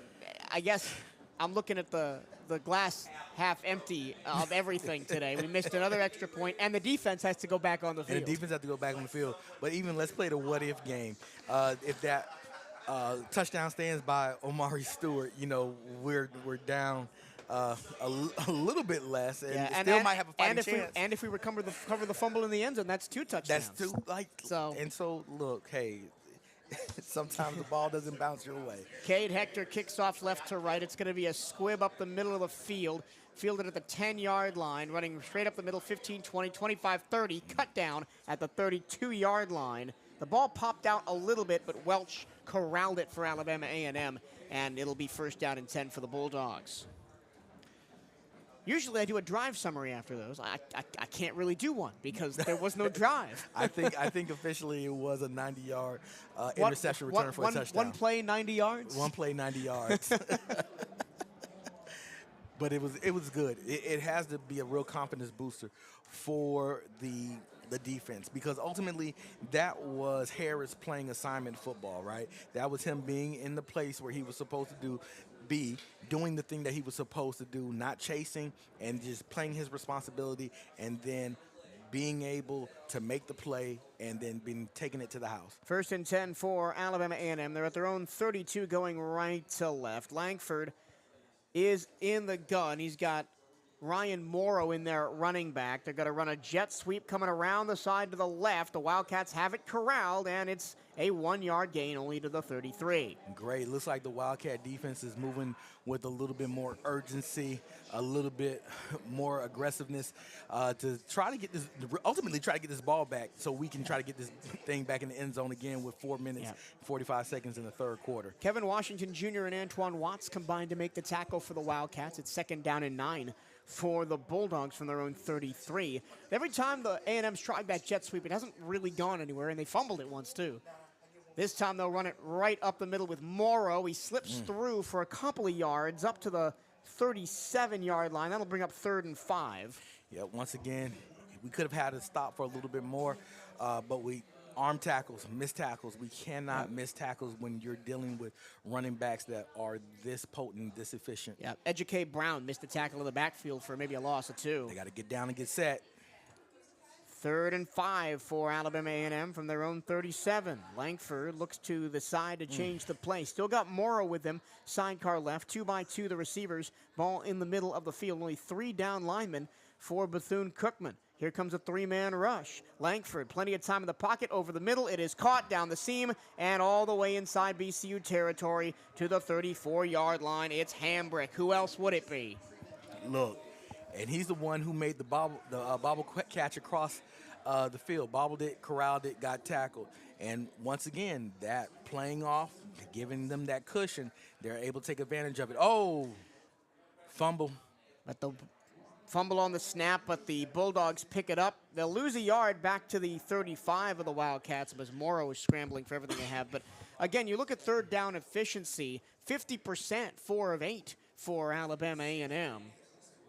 Yeah, and 50% on 3rd down is not a bad thing, especially in this game. 2nd and 10, full house in the backfield, 2 tight ends, both Donovan Price and DJ Nelson Jr. with 1 receiver spread out to each side.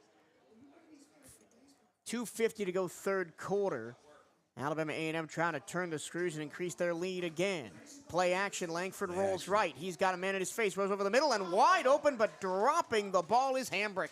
Ooh, sometimes it's better to be lucky. He was wide open, no one within 7 to 10 yards of him. Check that, Miles Parker was the man that dropped the ball, the redshirt junior from Allen, Texas. Drops the ball, and the Wildcats still have a little bit of room to breathe. 3rd and 11 now. Wildcats trying to get off the field on 3rd down. Haven't done it much tonight. 3rd and 11 for Alabama A&M from the Wildcat 35. Need the 24 for a 1st down. Langford with 2 to the right, single left, tight end to the right-hand side.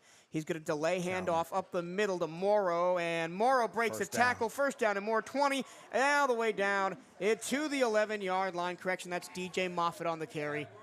Yeah. Ultimately, that can go over 500 yards for Alabama A&M this game, and for the 3rd time this season. 1st and 10 now from the 12-yard line. Langford, play action throws, middle, incomplete. Broken up, looking for DJ Nelson Jr. on a post. Antoine Watts was in coverage. Great break on the ball. That time he closed on the ball at the right time to prevent a touchdown, because all they did was run a deep slant into the end zone, and he saved the touchdown with that breakup. 2nd down and 10 from the 12. 2 right, single left, tight end on the left-hand side of the line for Langford. Langford hands the ball off. Nope. Moffitt, keeps it up the middle, stumbling to the 5. Let's see where they spot it. They'll spot it at the 4-yard line. For a 1st down. Depends on where they spot it. It's really close. Looks like it's going to be 3rd and 1. Yeah. Yeah, 3rd and 1 at the 4-yard line for Alabama A&M. Well, here we are again. The Wildcats get a little bit of momentum, and the Bulldogs take it right back. Look. Wildcats stack the box. Langford runs off to the right-hand side, gets hit at the 2, and barrels his way in for a touchdown. Xavier Langford, 3 touchdowns today on the ground, 5 for the season. And just like that. I mean, ultimately, with what happens with a 90+ yard touchdown interception for a touchdown, defense gets to do what? Go back on the field. Yep. So there's an advantage and a disadvantage when those type of things happen. And the Wildcats, well, the Bulldogs do what they've done all season long, as the extra point by McGreedy is up and good. With minute 30 to go in the third quarter, Alabama A&M 41, Bethune-Cookman 12. It's been a high-scoring third quarter, but most of it for the Bulldogs. Yeah. The Bulldogs have just continued to show their efficiency on the offensive side of the ball.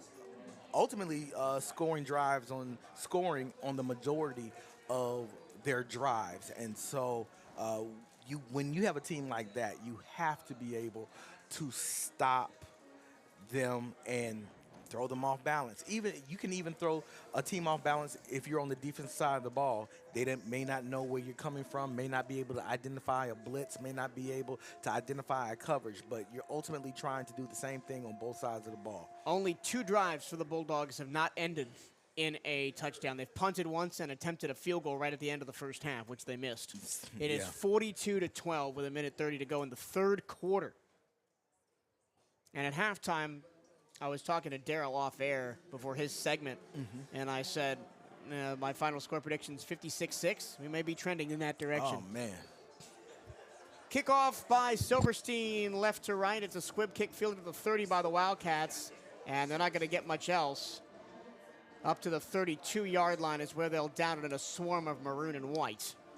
Yeah, they're going to just continue to keep it, because if you're going to put it in the hands, you're going to put it in the hands of someone who is not so much one of your speedsters.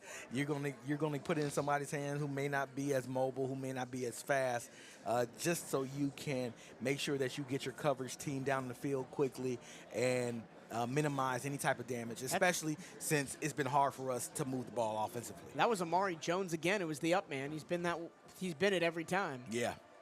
Played defensive line for the Wildcats last year, special teams this year. 1st and 10 for the Cats from their own 34-yard line. Ransom, quarterback draw, back to the line of scrimmage, no gain. Alabama A&M just doing a good job of corralling anything that the Wildcats are trying to do as far as running in between the tackles. 2nd and 10 for the Wildcats from their own 34, going left to right. Maroon helmets, gold jerseys, maroon pants, maroon numbers with a white trim, a white and maroon stripe on the shoulders for the Wildcats. Ransom backs up into the gun, has Palmer to his left. Palmer in there to block. Ransom escapes at the back door, goes to the left-hand side, throws incomplete. He had all the room to run, and he decided to throw off his back foot on the run and just threw it at the foot of Kobe Stewart.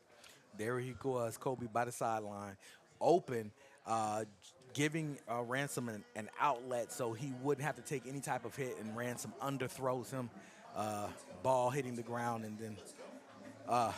and now it's 3rd and 10. Man.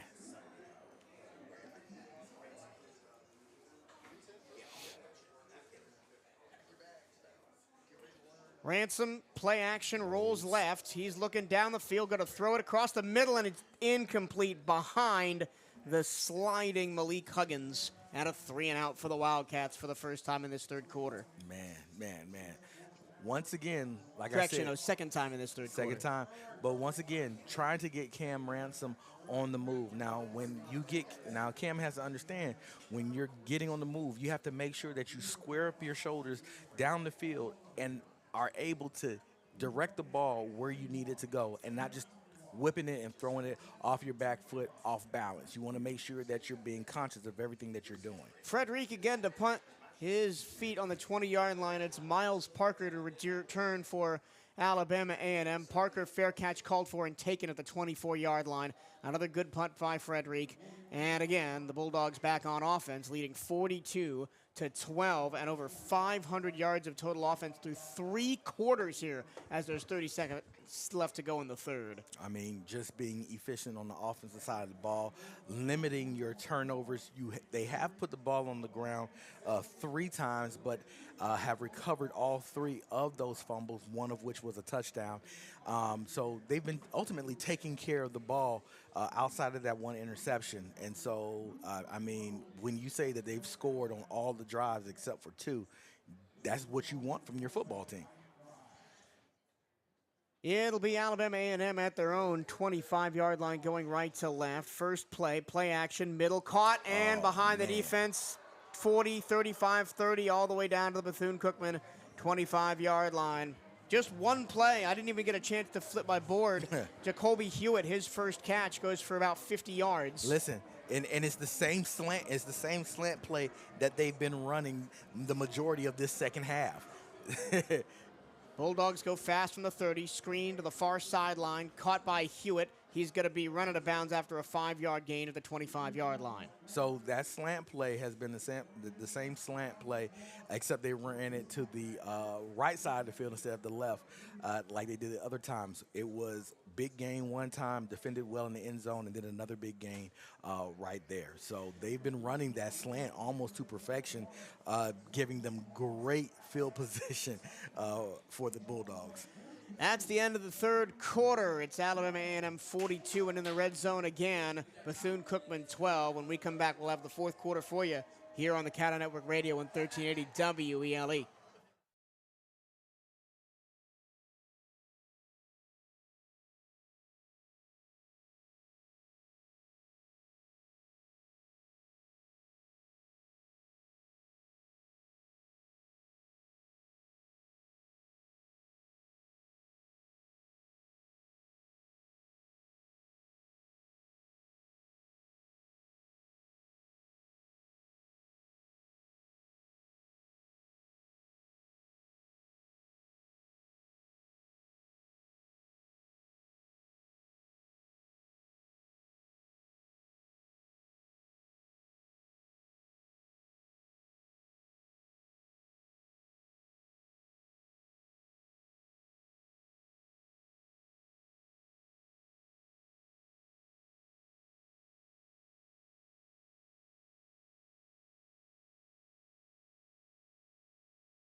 Fourth quarter on tap here at Lewis Cruz Stadium here in Huntsville, Alabama. It's the Bethune-Cookman Wildcats 12, the Alabama A&M Bulldogs 42. The Bulldogs back close to the red zone again. As the fourth quarter begins, they have 2nd down and 3 from the 23-yard line of Bethune-Cookman. They'll go left to right. New quarterback in the game for Alabama A&M, and flags fly, false start. That's only the 3rd penalty on the Bulldogs in the entire game. I mean, that's what you like to see from your offense. That was something like us last year, being a very minimal penalized team, and Alabama A&M is only 3 penalties this game and moving the ball very efficiently. Yep. And so they've done basically everything right. Yeah. New quarterback in the game for Alabama A&M is the junior transfer from UT Martin, Cornelius Brown. Brown has Ryan Morrow to his left. 2 receivers left, single right now, 2nd and 7 after the penalty. Play action. Pass. Brown looking towards the end zone, deep down the left-hand side, and it is incomplete out of the back of the end zone, overthrown, looking for Devin Herring, the freshman out of Jacksonville. Very well defended. If you're going to do that, you have to be able to use the sideline and back line as your 12th man. You know, if you can get them out of bounds before that foot goes down, incomplete, good job by the Wildcat secondary. Cornelius Brown on this season has 761 yards, 5 touchdowns, 3 picks coming into the game. Former UT Martin quarterback, a junior out of Birmingham, Alabama. Now 3rd down and 7. Brown looking at the sideline, trying to get the play. 2 seconds, 1, and a timeout taken by Alabama A&M. As Connell Maynard not happy with his junior quarterback taking that much time. And so we'll have a little bit of a break before the Wildcats try and stop them on 3rd down for what seems like the first time since August. Yeah, good, timeout by the Bulldogs. You don't want to take a penalty when you don't really need to. Lose unnecessary yardage. Gives the Wildcats a chance to regroup and hopefully come away with something and to be able to stop this Bulldog drive with 14:51 left in this game. The Bulldogs are 7 of 10 on 3rd down in the game. 70%. The Wildcats just 4 of 10 on offense. The Bulldogs have almost 30 minutes of possession time, 28 minutes, 30 seconds. The Wildcats just 16 minutes and 30 seconds. The Wildcats have punted 6 times. The Bulldogs just once. Total yardage, Wildcats 134. Bulldogs 612. So look at that the opposite way. With over 28 minutes, that means the Wildcat defense has been on the field for nearly half the game. Half the game. And you cannot be successful and win football games with your defense being out there on long sustaining drives. You have to be able to sustain your drives offensively so that your defense has time to rest, regroup, and plan. And so a lot of times when people talk about are we making adjustments and different things of that nature, well, it's hard to make adjustments defensively when they've been on the field for half the game. And it's going to be over half the game, right? Because there's still 14 minutes and 51 seconds in the ball game, and they only need to be on the field for 2.5 more minutes before they're over 30 minutes on the field in the ball game, and we still got 14 minutes left to to play. So so that number, it could very easily go up. We wondered how the Wildcats were going to look today, having been displaced all week from the hurricane, away from friends and family, out of their normal routine. Sometimes experiences like this can galvanize a team and make them play better because they're playing for something. The Wildcats have not done that today.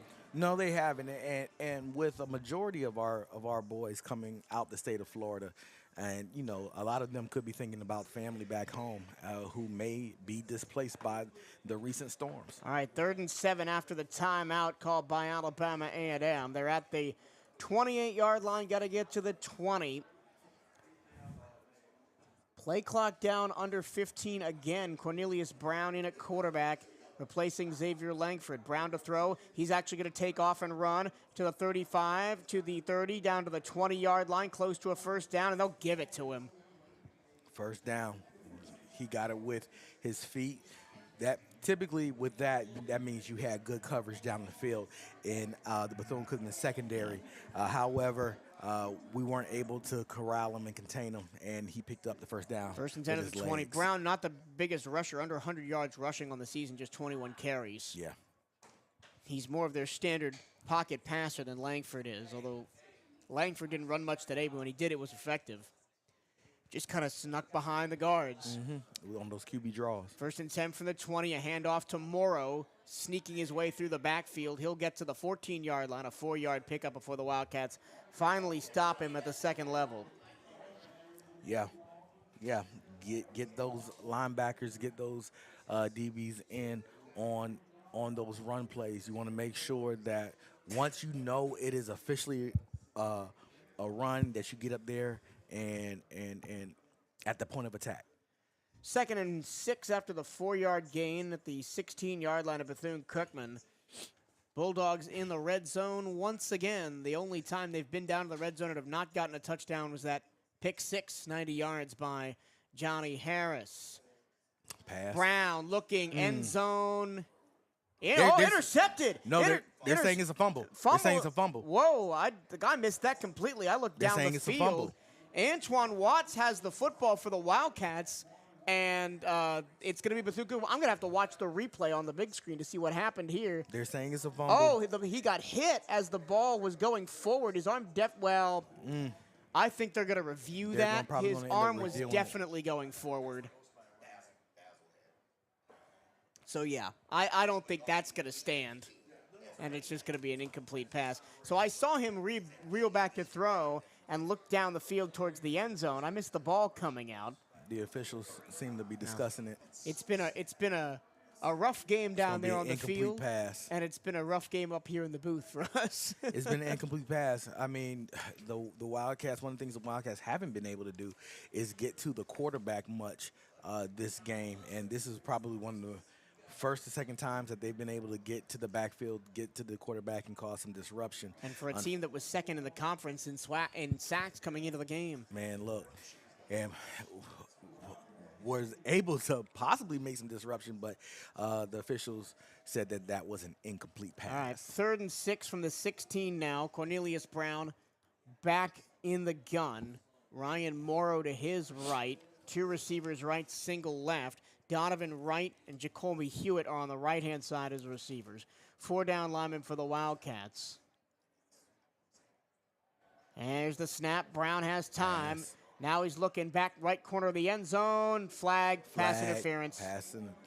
Pass interference. He was looking for Jacoby Hewitt in the back corner of the end zone. It wasn't a great pass. I don't think he would have caught it even without the interference. Well, one of the things that you're going to have to do, especially as a DB, whether you're a safety or a corner, you're going to have to be able to play the ball. Typically, referees, they'll let a little bit of jockeying with the hands go as long as you're trying to track the ball with your eyes and play the football. Pass interference. If you're only playing the receiver and you're fighting with the receiver with your hands, they're almost always going to call pass interference. That's why you have to be able to look back, find the ball, and make a play on the ball. Typically, they'll give you and award you a pass breakup versus a pass interference. Naeem Lassiter, the redshirt sophomore out of Tampa, called for the pass interference. The Wildcats have their second unit on the field, as do the Bulldogs here in the 4th quarter in a 42-12 ball game. I mean, he played the ball aggressively. You can't be mad at that. So now 1st and goal from the 2 for Alabama A&M. Handoff Morrow, touchdown. Right side, touchdown. He was pretty much untouched on that counter run. And Alabama A&M is about to score 50 points. Coach Woody does not look pleased over there on the sideline. You know, one of the things that he typically preaches to his team is attention to detail and doing the little things that make you successful. And ultimately, today, the Wildcats have done that in some areas, but not in all areas of the game. PAT is good. Yeah, extra point good, and the Wildcats have now given up 49 points. It's 49-12, 13:03 to go in the game. It's officially the second most points they've given up this year. They gave up 48 to South Florida to open the season. They gave up 59 at Western Michigan in week 3. But in that the Western Michigan game even felt better than this because the offense was clicking. Darnell Dees was returning kicks. Yeah, so yeah. The Western Michigan game, you felt like the Wildcats were putting things together, putting the pieces together, even though they had struggled in the prior weeks with Mercer and USF, like you just said. And so you were hopeful. You were hopeful at that point because that was our highest point total up to at that time. And so we've gone backwards this week, especially this storm did not help at all. The Wildcats haven't been away from their home since, what was it? Tuesday, yeah. And ultimately, with the school still shut down, the Wildcats are not returning to Daytona after this game right here. Yeah, they're going back to Orlando. They're going to practice at USF this week before going to UCF. Excuse me. We were talking about USF because we were talking about the schedule, but UCF this week, and they're going to Valley next week. And I'll tell you what, we were talking during the break. Valley might be favored in that game. Man, look, at this point, you can't put anything past anyone. And you want to see the Wildcats get out of this space where they are. You want to see the Wildcats get out this space. And I can just tell you this. It's going to be a game at Valley. You're ultimately fighting not to be at the very bottom of the conference with this particular football game, and just saw the score. Valley is losing to Alabama State 54-17. That's a final. That's a final. That game just went final. That just went final, 54-17, and I mean we're not too far off right here with this game. And the other SWAC game going on right now, Grambling State up 15-14 against Alcorn State with 3 minutes left to go. In Grambling. That one's for first place in the West right now. That's a barn burner. That's a barn burner right there. Texas Southern and Southern play later tonight. That game kicks off in about half an hour. The Wildcats will go back on offense with 13:03 to go in the contest, down 49-12. It's an onside kick. The Wildcats jump on it in Bulldog territory at the 48-yard line. Great stop because it gives you the ball in the plus territory, so you are now on the A&M side of the field, about the 47-yard line, 47-yard line, and so hopefully you can do something with it with this 13 minutes left in the game. And so I don't have the energy to rant right now. There was a rant in there, but you don't have the energy for it. I know. First and 10 for the Cats from the Bulldog 47 after the failed onside kick. Ransom play action quick over the middle, finds Thomas Nance, the tight end, up to the 38-yard line. That's a gain of 6 and second down and 4 coming up. Wildcats wanting to move a little bit quickly here to try to maximize as much time as they have. 3 receivers to the left, nobody out to the right. Cam Ransom keeps Good on the draw, gets to pull. the edge, 40, 35, dives forward to the 32-yard line, a first down and a gain of 6. Great read by Cam. Defensive end keen on the running back. Cam pulls it for the first down. That was an RPO, and he decided to keep it himself. Yes. First and 10 for the Cats from the 34. This time he will hand the ball off up the middle, pushing the pile forward to the 29-yard line. Now to the 28, and still going is Courtney Reese. He hasn't had to carry much today with Dennis Palmer getting the majority of the correction. That's Juju Bazul, his first carry of the day. Of the game, yeah. I mean, ultimately you want to see the Wildcats push this line of scrimmage all game, but they haven't done it this today. Ransom keeps, runs around the left-hand side, doesn't get any help from his offensive line, loses 3 yards back to the 30, and instead of 2nd and 4, it's now 3rd and 6. Yeah, at this point in time in the season where we are, I would be pulling out all the stops. I don't care what is on film right now or anything. I'm going to be doing everything I can to win football games. And now we got 3rd and 6 from the 29. Got to get to the 23 for a first down. Ransom back to pass from the backside. He throws across the middle. That pass is dropped in and out of the hands of Josteen Clark. Breakup. He was hit from behind by Elijah Eberhardt, and the ball popped out 4th down. Great pass. Had good protection up front. The DB Nickelman just made a great play on the ball, knocking the ball out of the receiver's hands. Well, we're going to go for it. 4th and 6. They'll keep the offense on the field at the 29-yard line for the Wildcats. I mean, you got to try something. Got to. I mean, I want to see that comebacker again. It was a good play call. Clark just dropped it last time. 3-by-1, the receivers right to left. Now they motion Bazul out. Yep. They're going to screen it to the right-hand side to Juju. Bazul tries to get the edge. He's not going to get even close to the first down. Right out of bounds to the 28-yard line. Only gained 1 yard, and it's a turnover on downs for the Wildcats. Yeah, it's some of the same play calling. I don't think that we've seen anything new. Ultimately, the A&M Bulldogs knew and know what we're going to do, especially in certain situations. I would like to see more shots taken downfield. We have utilized our tight end a lot more this season than we have in seasons in the past, and that has been one of the shining lights here. But, I mean, ultimately we still have been dealing with just vanilla play calling over the course of the season. And I don't know, I'm not saying that Cam Ransom is not a good quarterback or can't lead this team to victory, but I wonder if in the upcoming weeks we don't see type of quarterback change, seeing Luke Sprague get into the game, seeing a little bit more from Micah Bowens or whatever else the case might be. But on the flip side of that, too, it has been refreshing to know that he has stuck with one quarterback.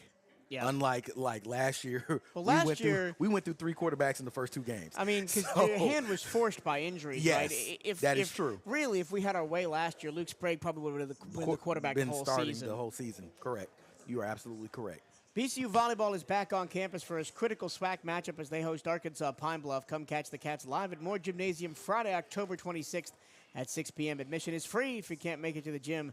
The game will be live on youtube.com/CatEye Network. And again, we send our love to the volleyball team who has been displaced. Should have had a game tomorrow at Moore Gym and Monday. They're going to play them up in Tallahassee. Florida A&M has opened their doors and allowed us to play Alcorn State and Southern. And that's a team that has championship aspirations the way they've been playing earlier this year. I mean, Jasmine Robinson's been lights out. They are a high tower, really good at the net. I mean, if you're not watching this BCU volleyball team, what are you doing? I mean, Kate, you also and you have to start mentioning Kate Price, man, breaking records left, right, and center. This has been her best season since she's been here. And so, I mean, if you're going to go out, you want to go out having your best season, and with Niara Hightower as well, the queen of the block. You know what I mean? Yeah. Just hit 250 career blocks last weekend in Niara Hightower. Having watched over 20 years of BCU volleyball, she is an electric player. 1st and 10 for the Bulldogs. They're going to run it up the middle, jump cut into the open field, 40, 45, 50 midfield. Look out, there he goes. One man to beat. 15, 10, 5, and dragged down at the 6-yard line. Not even sure who that was. I think it might have been Morrow. No, it was Isaiah Nwokenko, the redshirt senior out of Bradley, Illinois. First carry of the game, he goes 80 yards. First carry of the game, and you have to understand something, that to bring in a fresh set of legs at this point in the game, man, look, it's hard for the defense to keep up. Nwokenko gets the carry, bounced it to the right. He's going to be tackled for no gain on the play by Shelton Quarles Jr. Yeah, Wildcats have back in some familiar position. And like we said, having been on the field half the game, more than half the game at this point, you can't win ball games like that. Officially, it was a 65-yard rush for Isaiah Nwokenko. Nwokenko. My apologies. Nwokenko stays in as running back. 2nd down and goal for Alabama A&M from the 7-yard line. Cornelius Brown, the 4th, still in there at quarterback after replacing Xavier Langford, who played 3 quarters. They're going to keep the ball on the ground with the Touchdown. quarterback. Touchdown. Great move in the backfield by Cornelius Brown to shake a defender out of his shoes and just dive up the middle for a 7-yard score. And the Wildcats now have given up 50 for the second time this season. Man, you know, it's when you're in this type of position, it's just kind of it's tough. You always want to stay in a position of being positive with your team, and so you know you're wondering what Coach Woody is going to be preaching to his fellas to keep their mind in the game, because losing is not easy. And as much as, you know, people talk about losing builds character, it can build character and everything. No one wants to lose. No one. And I can tell you, this has been a tough season for these young men. A lot of these young men, they're not accustomed to things like this. And so you ultimately want to make sure that you keep them, you know, keep their heads up, especially within this adversity, because now they'll leave from Huntsville, Alabama tonight, make their way back to Orlando, Florida, where they'll be staying displaced because the campus is not open, in a hotel room, practicing at another facility, trying to stay as in your routine as much as possible, but then have to fly back out to Mississippi next week to play in the Delta. Alabama A&M has now scored their season high in points, 56-12, 9:36 to go in the ball game. They scored 49 in a win against Kentucky State earlier this year. Their 2 wins before this game, the Bulldogs were 2-3 coming in, were against Division II Kentucky State and NAIA Georgetown College out of Kentucky. So this will be the first Division I win of the season for Alabama A&M. They lost to Auburn to open the season 73-3. They lost to Austin P 16-59, and then lost to Jackson State in Mobile, a neutral site game last week, 45-38. And there's still 9.5 minutes left. Yeah. I would almost expect the Bulldogs to start kneeling it at some point. Squib kick across the middle. Amari Stewart has it. Across the field to the 50-yard line. Still going. Cuts it back. And at the Bulldog 40, a flag flies in late as he's pushed out of bounds. I think that's going to be a hold. We'll see. We'll see what it is. There are multiple flags. One from the back judge, one from the line judge on the near side. It looks like it will be a hold. Amari Stewart picked that ball up at around the Wildcat 45-yard line on the near side left, ran all the way across the field to the right, found a lane, cut up field to the Alabama A&M 40, and then was pushed out of bounds there, but a bunch of flags, of course, have flown on the play. Yeah, it looks like they're still discussing at midfield. Before this penalty is tacked on, the Wildcats have regressed in that department today. 8 penalties, 64 yards. Fouls on both teams.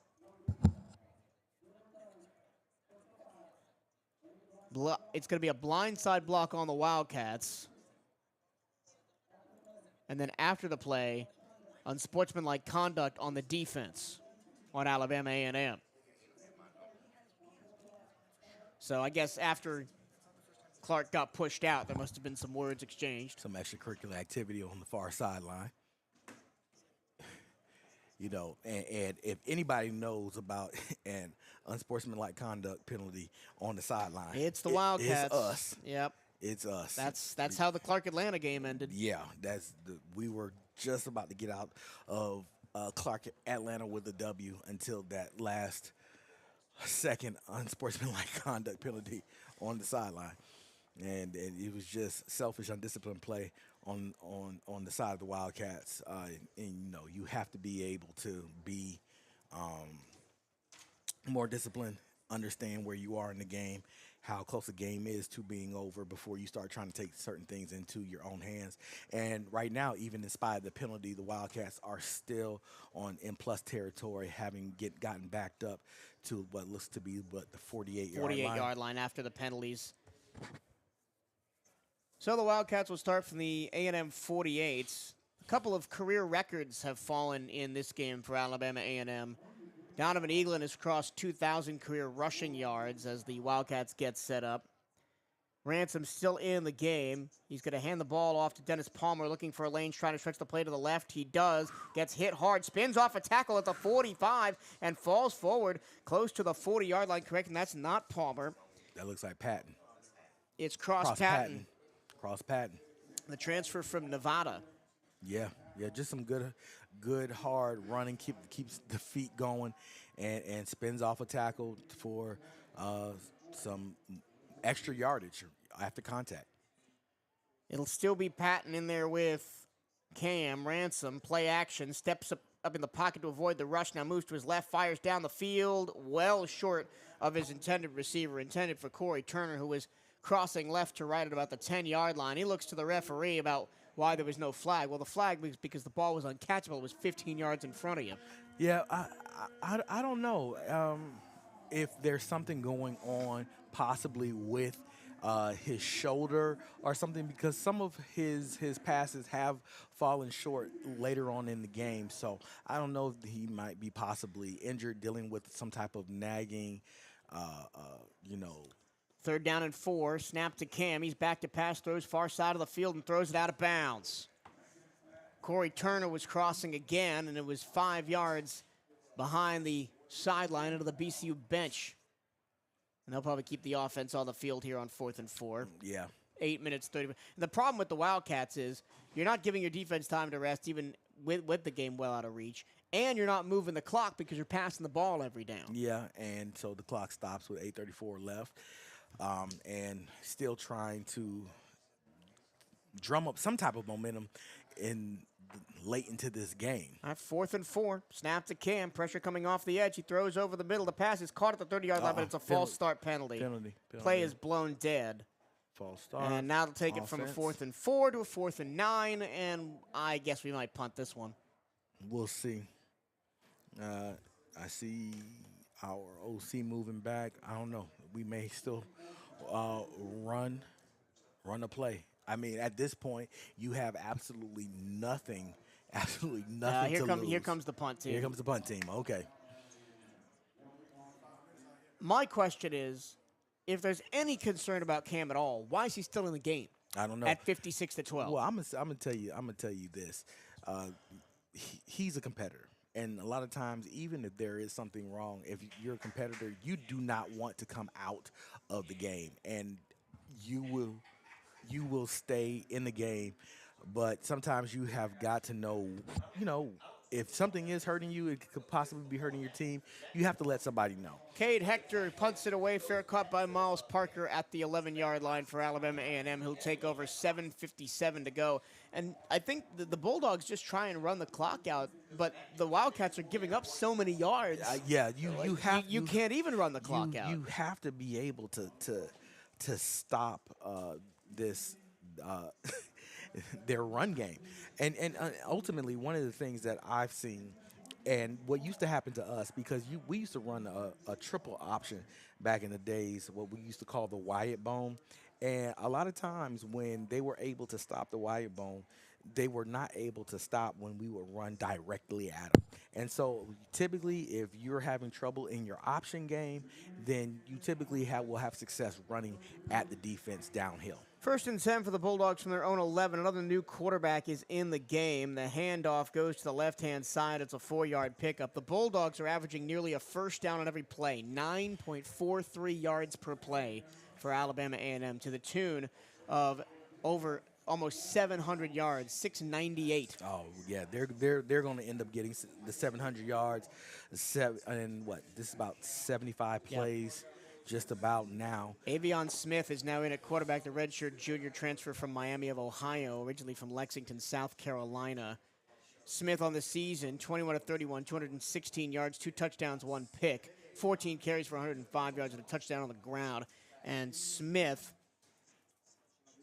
started against Jackson State, was relieved by Langford. They'll rush far sideline, get around the edge, 20, 25, 30, bounce out of bounds near the 35-yard line. Another big first down for Alabama A&M into the BCU sideline. Avion Smith needs just 9 rush yards to get to 1,000 for his career. Donovan Eaglin already at 2,000 for his career. He got that today. And DJ Nelson, the tight end, also has a 500 career receiving yards. He picked up that milestone in this game. Yeah, we have a penalty on the field. It looks like it's going to be a holding, moving Alabama A&M back. Let's see. Yeah. Marking them off from the 15. Yeah, it'll be a hold. Yeah, to the... Only the 4th penalty on the Bulldogs. Before this, 3 penalties, just 20 yards for Alabama A&M. You know what? Alabama A&M looks like the team that we were last year, just with a little bit better of an offense. Yeah. They a team that struggled a bit, but they found ways to win in a few games, and so they're fighting for reestablishing who they are. Jet sweep to the left, trying to get the edge and getting out of bounds at the 11-yard line is Miles Parker, the junior out of Allen, Texas, the wide receiver. That's probably the best one of those jet sweeps they've run today. Yeah, it didn't get a lot of yardage. However, now at this point, when you're starting to rotate in backs that have fresh legs, that can be a defensive killer at the end of the game. 6 minutes to go. 3rd down and 9. He got back to the original line of scrimmage on that jet sweep. Let's see if they let Aveon Smith throw the ball. The ball's at the 12-yard line for Alabama A&M. They're going left to right with 5 minutes, 56 seconds left to go. Snap to Aveon Smith. He'll throw the ball. He's chased around to the 5-yard line, escapes out to the pocket to the left. He slips another tackle and it is going to go down. Technically a sack, only the 2nd of the game for the Wildcats. Trying to see who got that one for Bethune-Cookman. Yeah. It was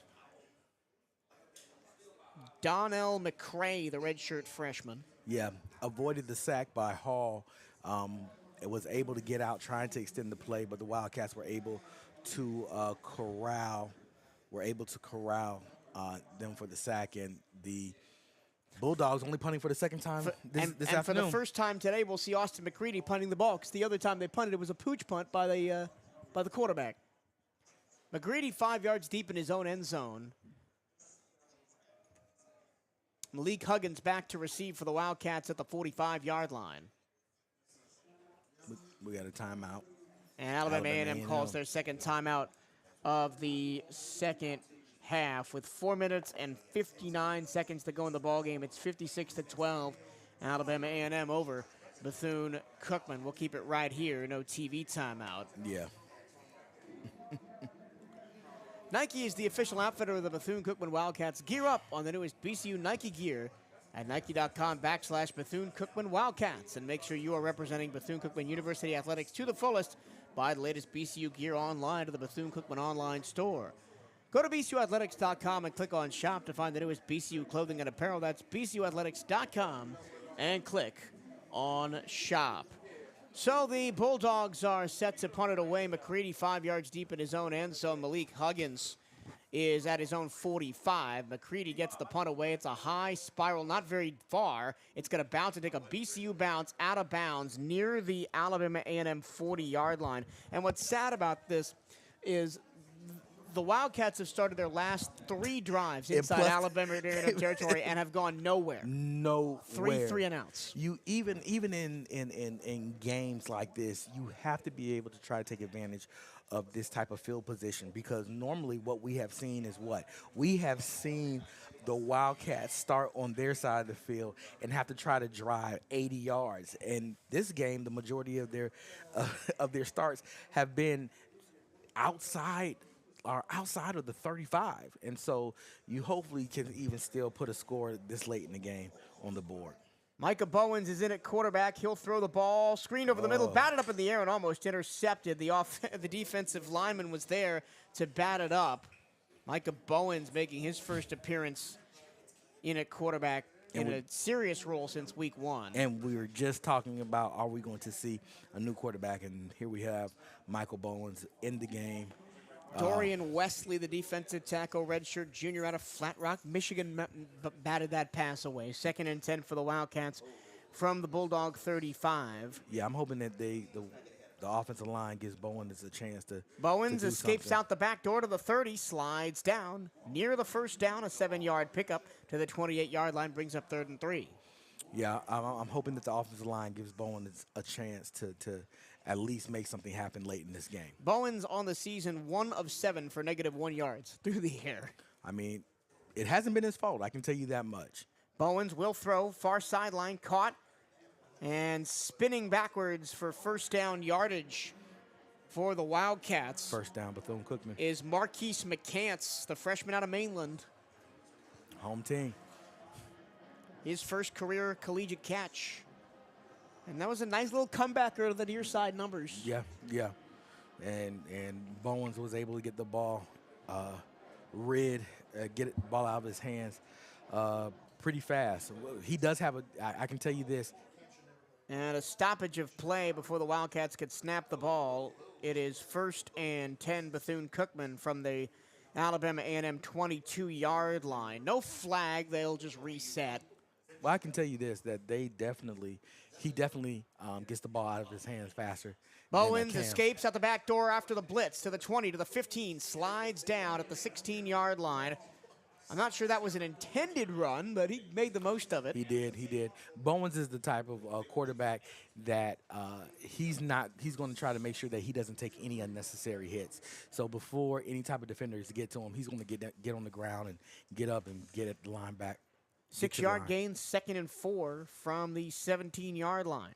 Bowens, play action, slings it across the middle. He was hit as he threw, and the pass is well short of the intended receiver, which was McCants again, now 3rd down and 4. Now, if you're Bethune-Cookman, you got to understand, even though this game is far out of reach, you cannot think that Alabama A&M is going to, like, slack up and not bring the heat. So you have to make sure that you're staying on your toes and protect your quarterback, even if the game is like this. Running clock, 2:53 to go. We have the 2-minute warning, and that's the last stoppage we'll take here. 2-minute timeout. It's almost. Oh, they put a few seconds back on the clock. Yeah, 3:03. 3:03 to go. They did put about 10 seconds back on the clock. 3rd down and 4 for Bethune-Cookman from the A&M 16-yard line. Bowens with 2 to the right, plus the tight end and 1 to the left. Blitz coming. If they do blitz, they throw the screen to the far side. The catch is made What a great catch. on a leap by Thomas Nance, the tight end, but he's well short, and actually he lost a bunch of yardage. Lost 5 back to the 20, lost 4 back to the 20. You have to be able to read that in your count. They showed blitz, and you have to get the ball out of your hand faster. Now, while it was a great catch by Nance, unfortunately they lost yardage in that. Bowens got the ball out, but we needed that to happen a little bit faster. 4th and 8 from the 20, got to get to the 12 for a first down. The Wildcats 0 for 1 on 4th down in the game. That attempt coming on the last drive, where it was also 4th and 8.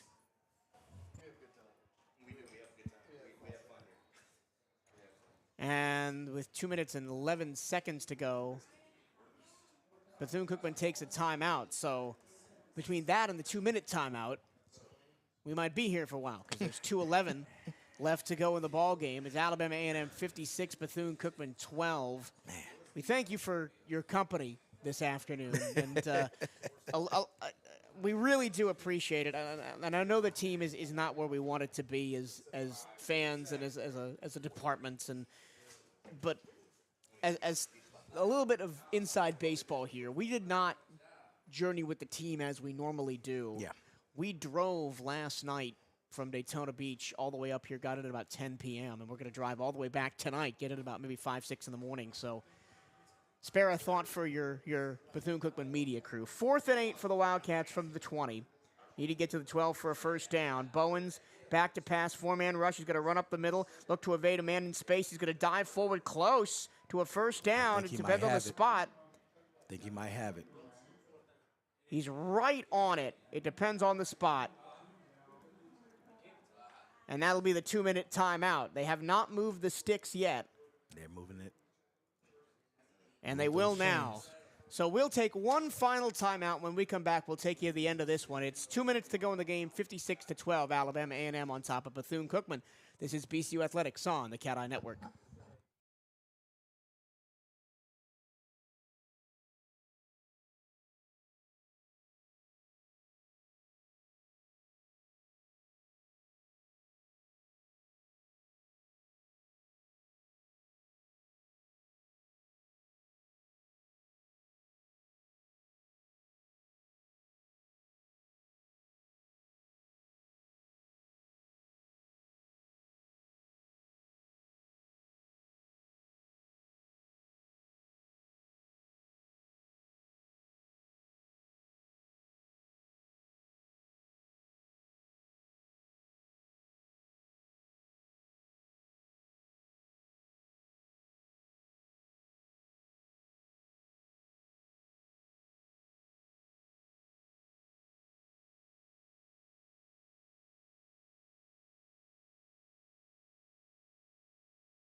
2 minutes to go here at Lewis Crew Stadium in Huntsville, Alabama. The Wildcats have not had their best showing this evening. It is 56-12, Alabama A&M.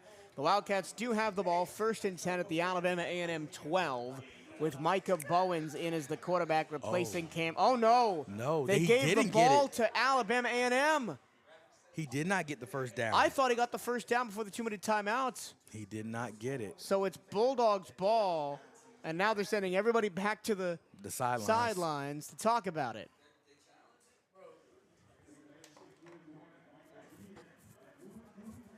I'm not sure they can challenge or ask for a measurement because the chains have already been moved. It's already set up as an Alabama A&M first down at their own 12-yard line. Yeah, that they had moved the chains to signify that Bowens had picked up the first down, but apparently. Nope, first down Alabama A&M, no challenge, no measurement, no nothing. Wow.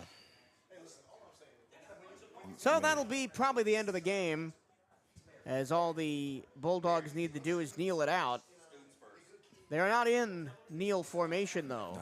They have a little bit too much time. They're going to run the ball. There it A good is. stop in the middle by Educate Brown on Wonko. Loss of 2 on the play, back to the 10-yard line.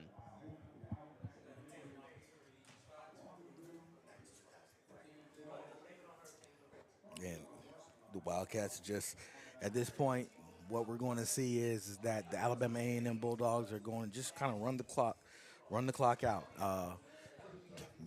Just keep punching the ball, hopefully get a first down. And once they get the first down, they're going to let this clock run down and snap it somewhere around 3 seconds on the play clock. Well, there are currently 5 seconds on the play clock. And the Bulldogs are finally in victory formation and a kneel down with 1:09 to go. The Wildcats are back next week, next Saturday, as they take on Mississippi Valley State in Itta Bena. That'll be a 3 p.m. Eastern, 2 p.m. Central start. Hopefully normal services resumed, and you can find our pregame show 15 minutes before kickoff with Hail Wildcats Radio, an hour before kickoff.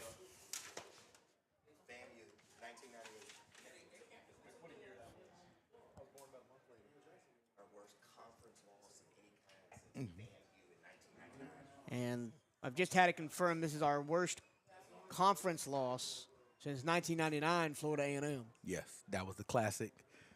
And I think that game, FAMU put up 63 points. 63 points. And how do I know that? Because I was my freshman year. I was redshirted that year. That is the end of the game. The Bulldogs took 2 kneels, and it's 0-0s on the clock. Your final score, Alabama A&M 56, Bethune-Cookman 12. We got to get on the road, so I'll rattle off some stats real quick to you. Alabama A&M 30 first downs to 10. I mean, the big stat, 8.87 yards per play, 79 plays, 701 yards for Alabama A&M, 52 plays, 181 yards for Bethune-Cookman. Penalties 5 for 14 yards for Alabama A&M, penalties 9 for 69 for the Wildcats, 4 for 27 for Alabama A&M as the Wildcats regress in that category. I mean, there's not much else to say. We could talk about stats till the cows come home. Yeah. But there's not much to say about 56-12 in a game the Wildcats were never really in. I mean, it was 7-0 at the end of the first quarter, and then it kind of went downhill after that. Yeah, it did. The Wildcats came out, and then ultimately what happened is probably some of the same old stories that we have seen. They penalties typically negated our normal drives, and where we were getting positive yardage, penalties would basically negate the drive. We would end up having to punt. Momentum was stopped. We have to be able to eliminate those type of things and become more efficient on the offensive side of the ball and not keep our defense on the field as much as we have like we did today. Once again, your final score, Alabama A&M 56, Bethune-Cookman 12. The Wildcats dropped to 0-6, 0-2 in conference play. Alabama A&M up to 500, 3-3, 1-1 in the SWAC. For Johnny Vickers right here in the booth with me and Larry Steele in our 1380 WELE studios back in Daytona Beach. Thank you so much for sticking with us. It's been a tough evening. It's been a tough season. Hopefully, brighter days are ahead for Bethune-Cookman football, and we'll be there to cover all the action next week as the Wildcats take on Mississippi Valley State. So long, and we'll see you next time.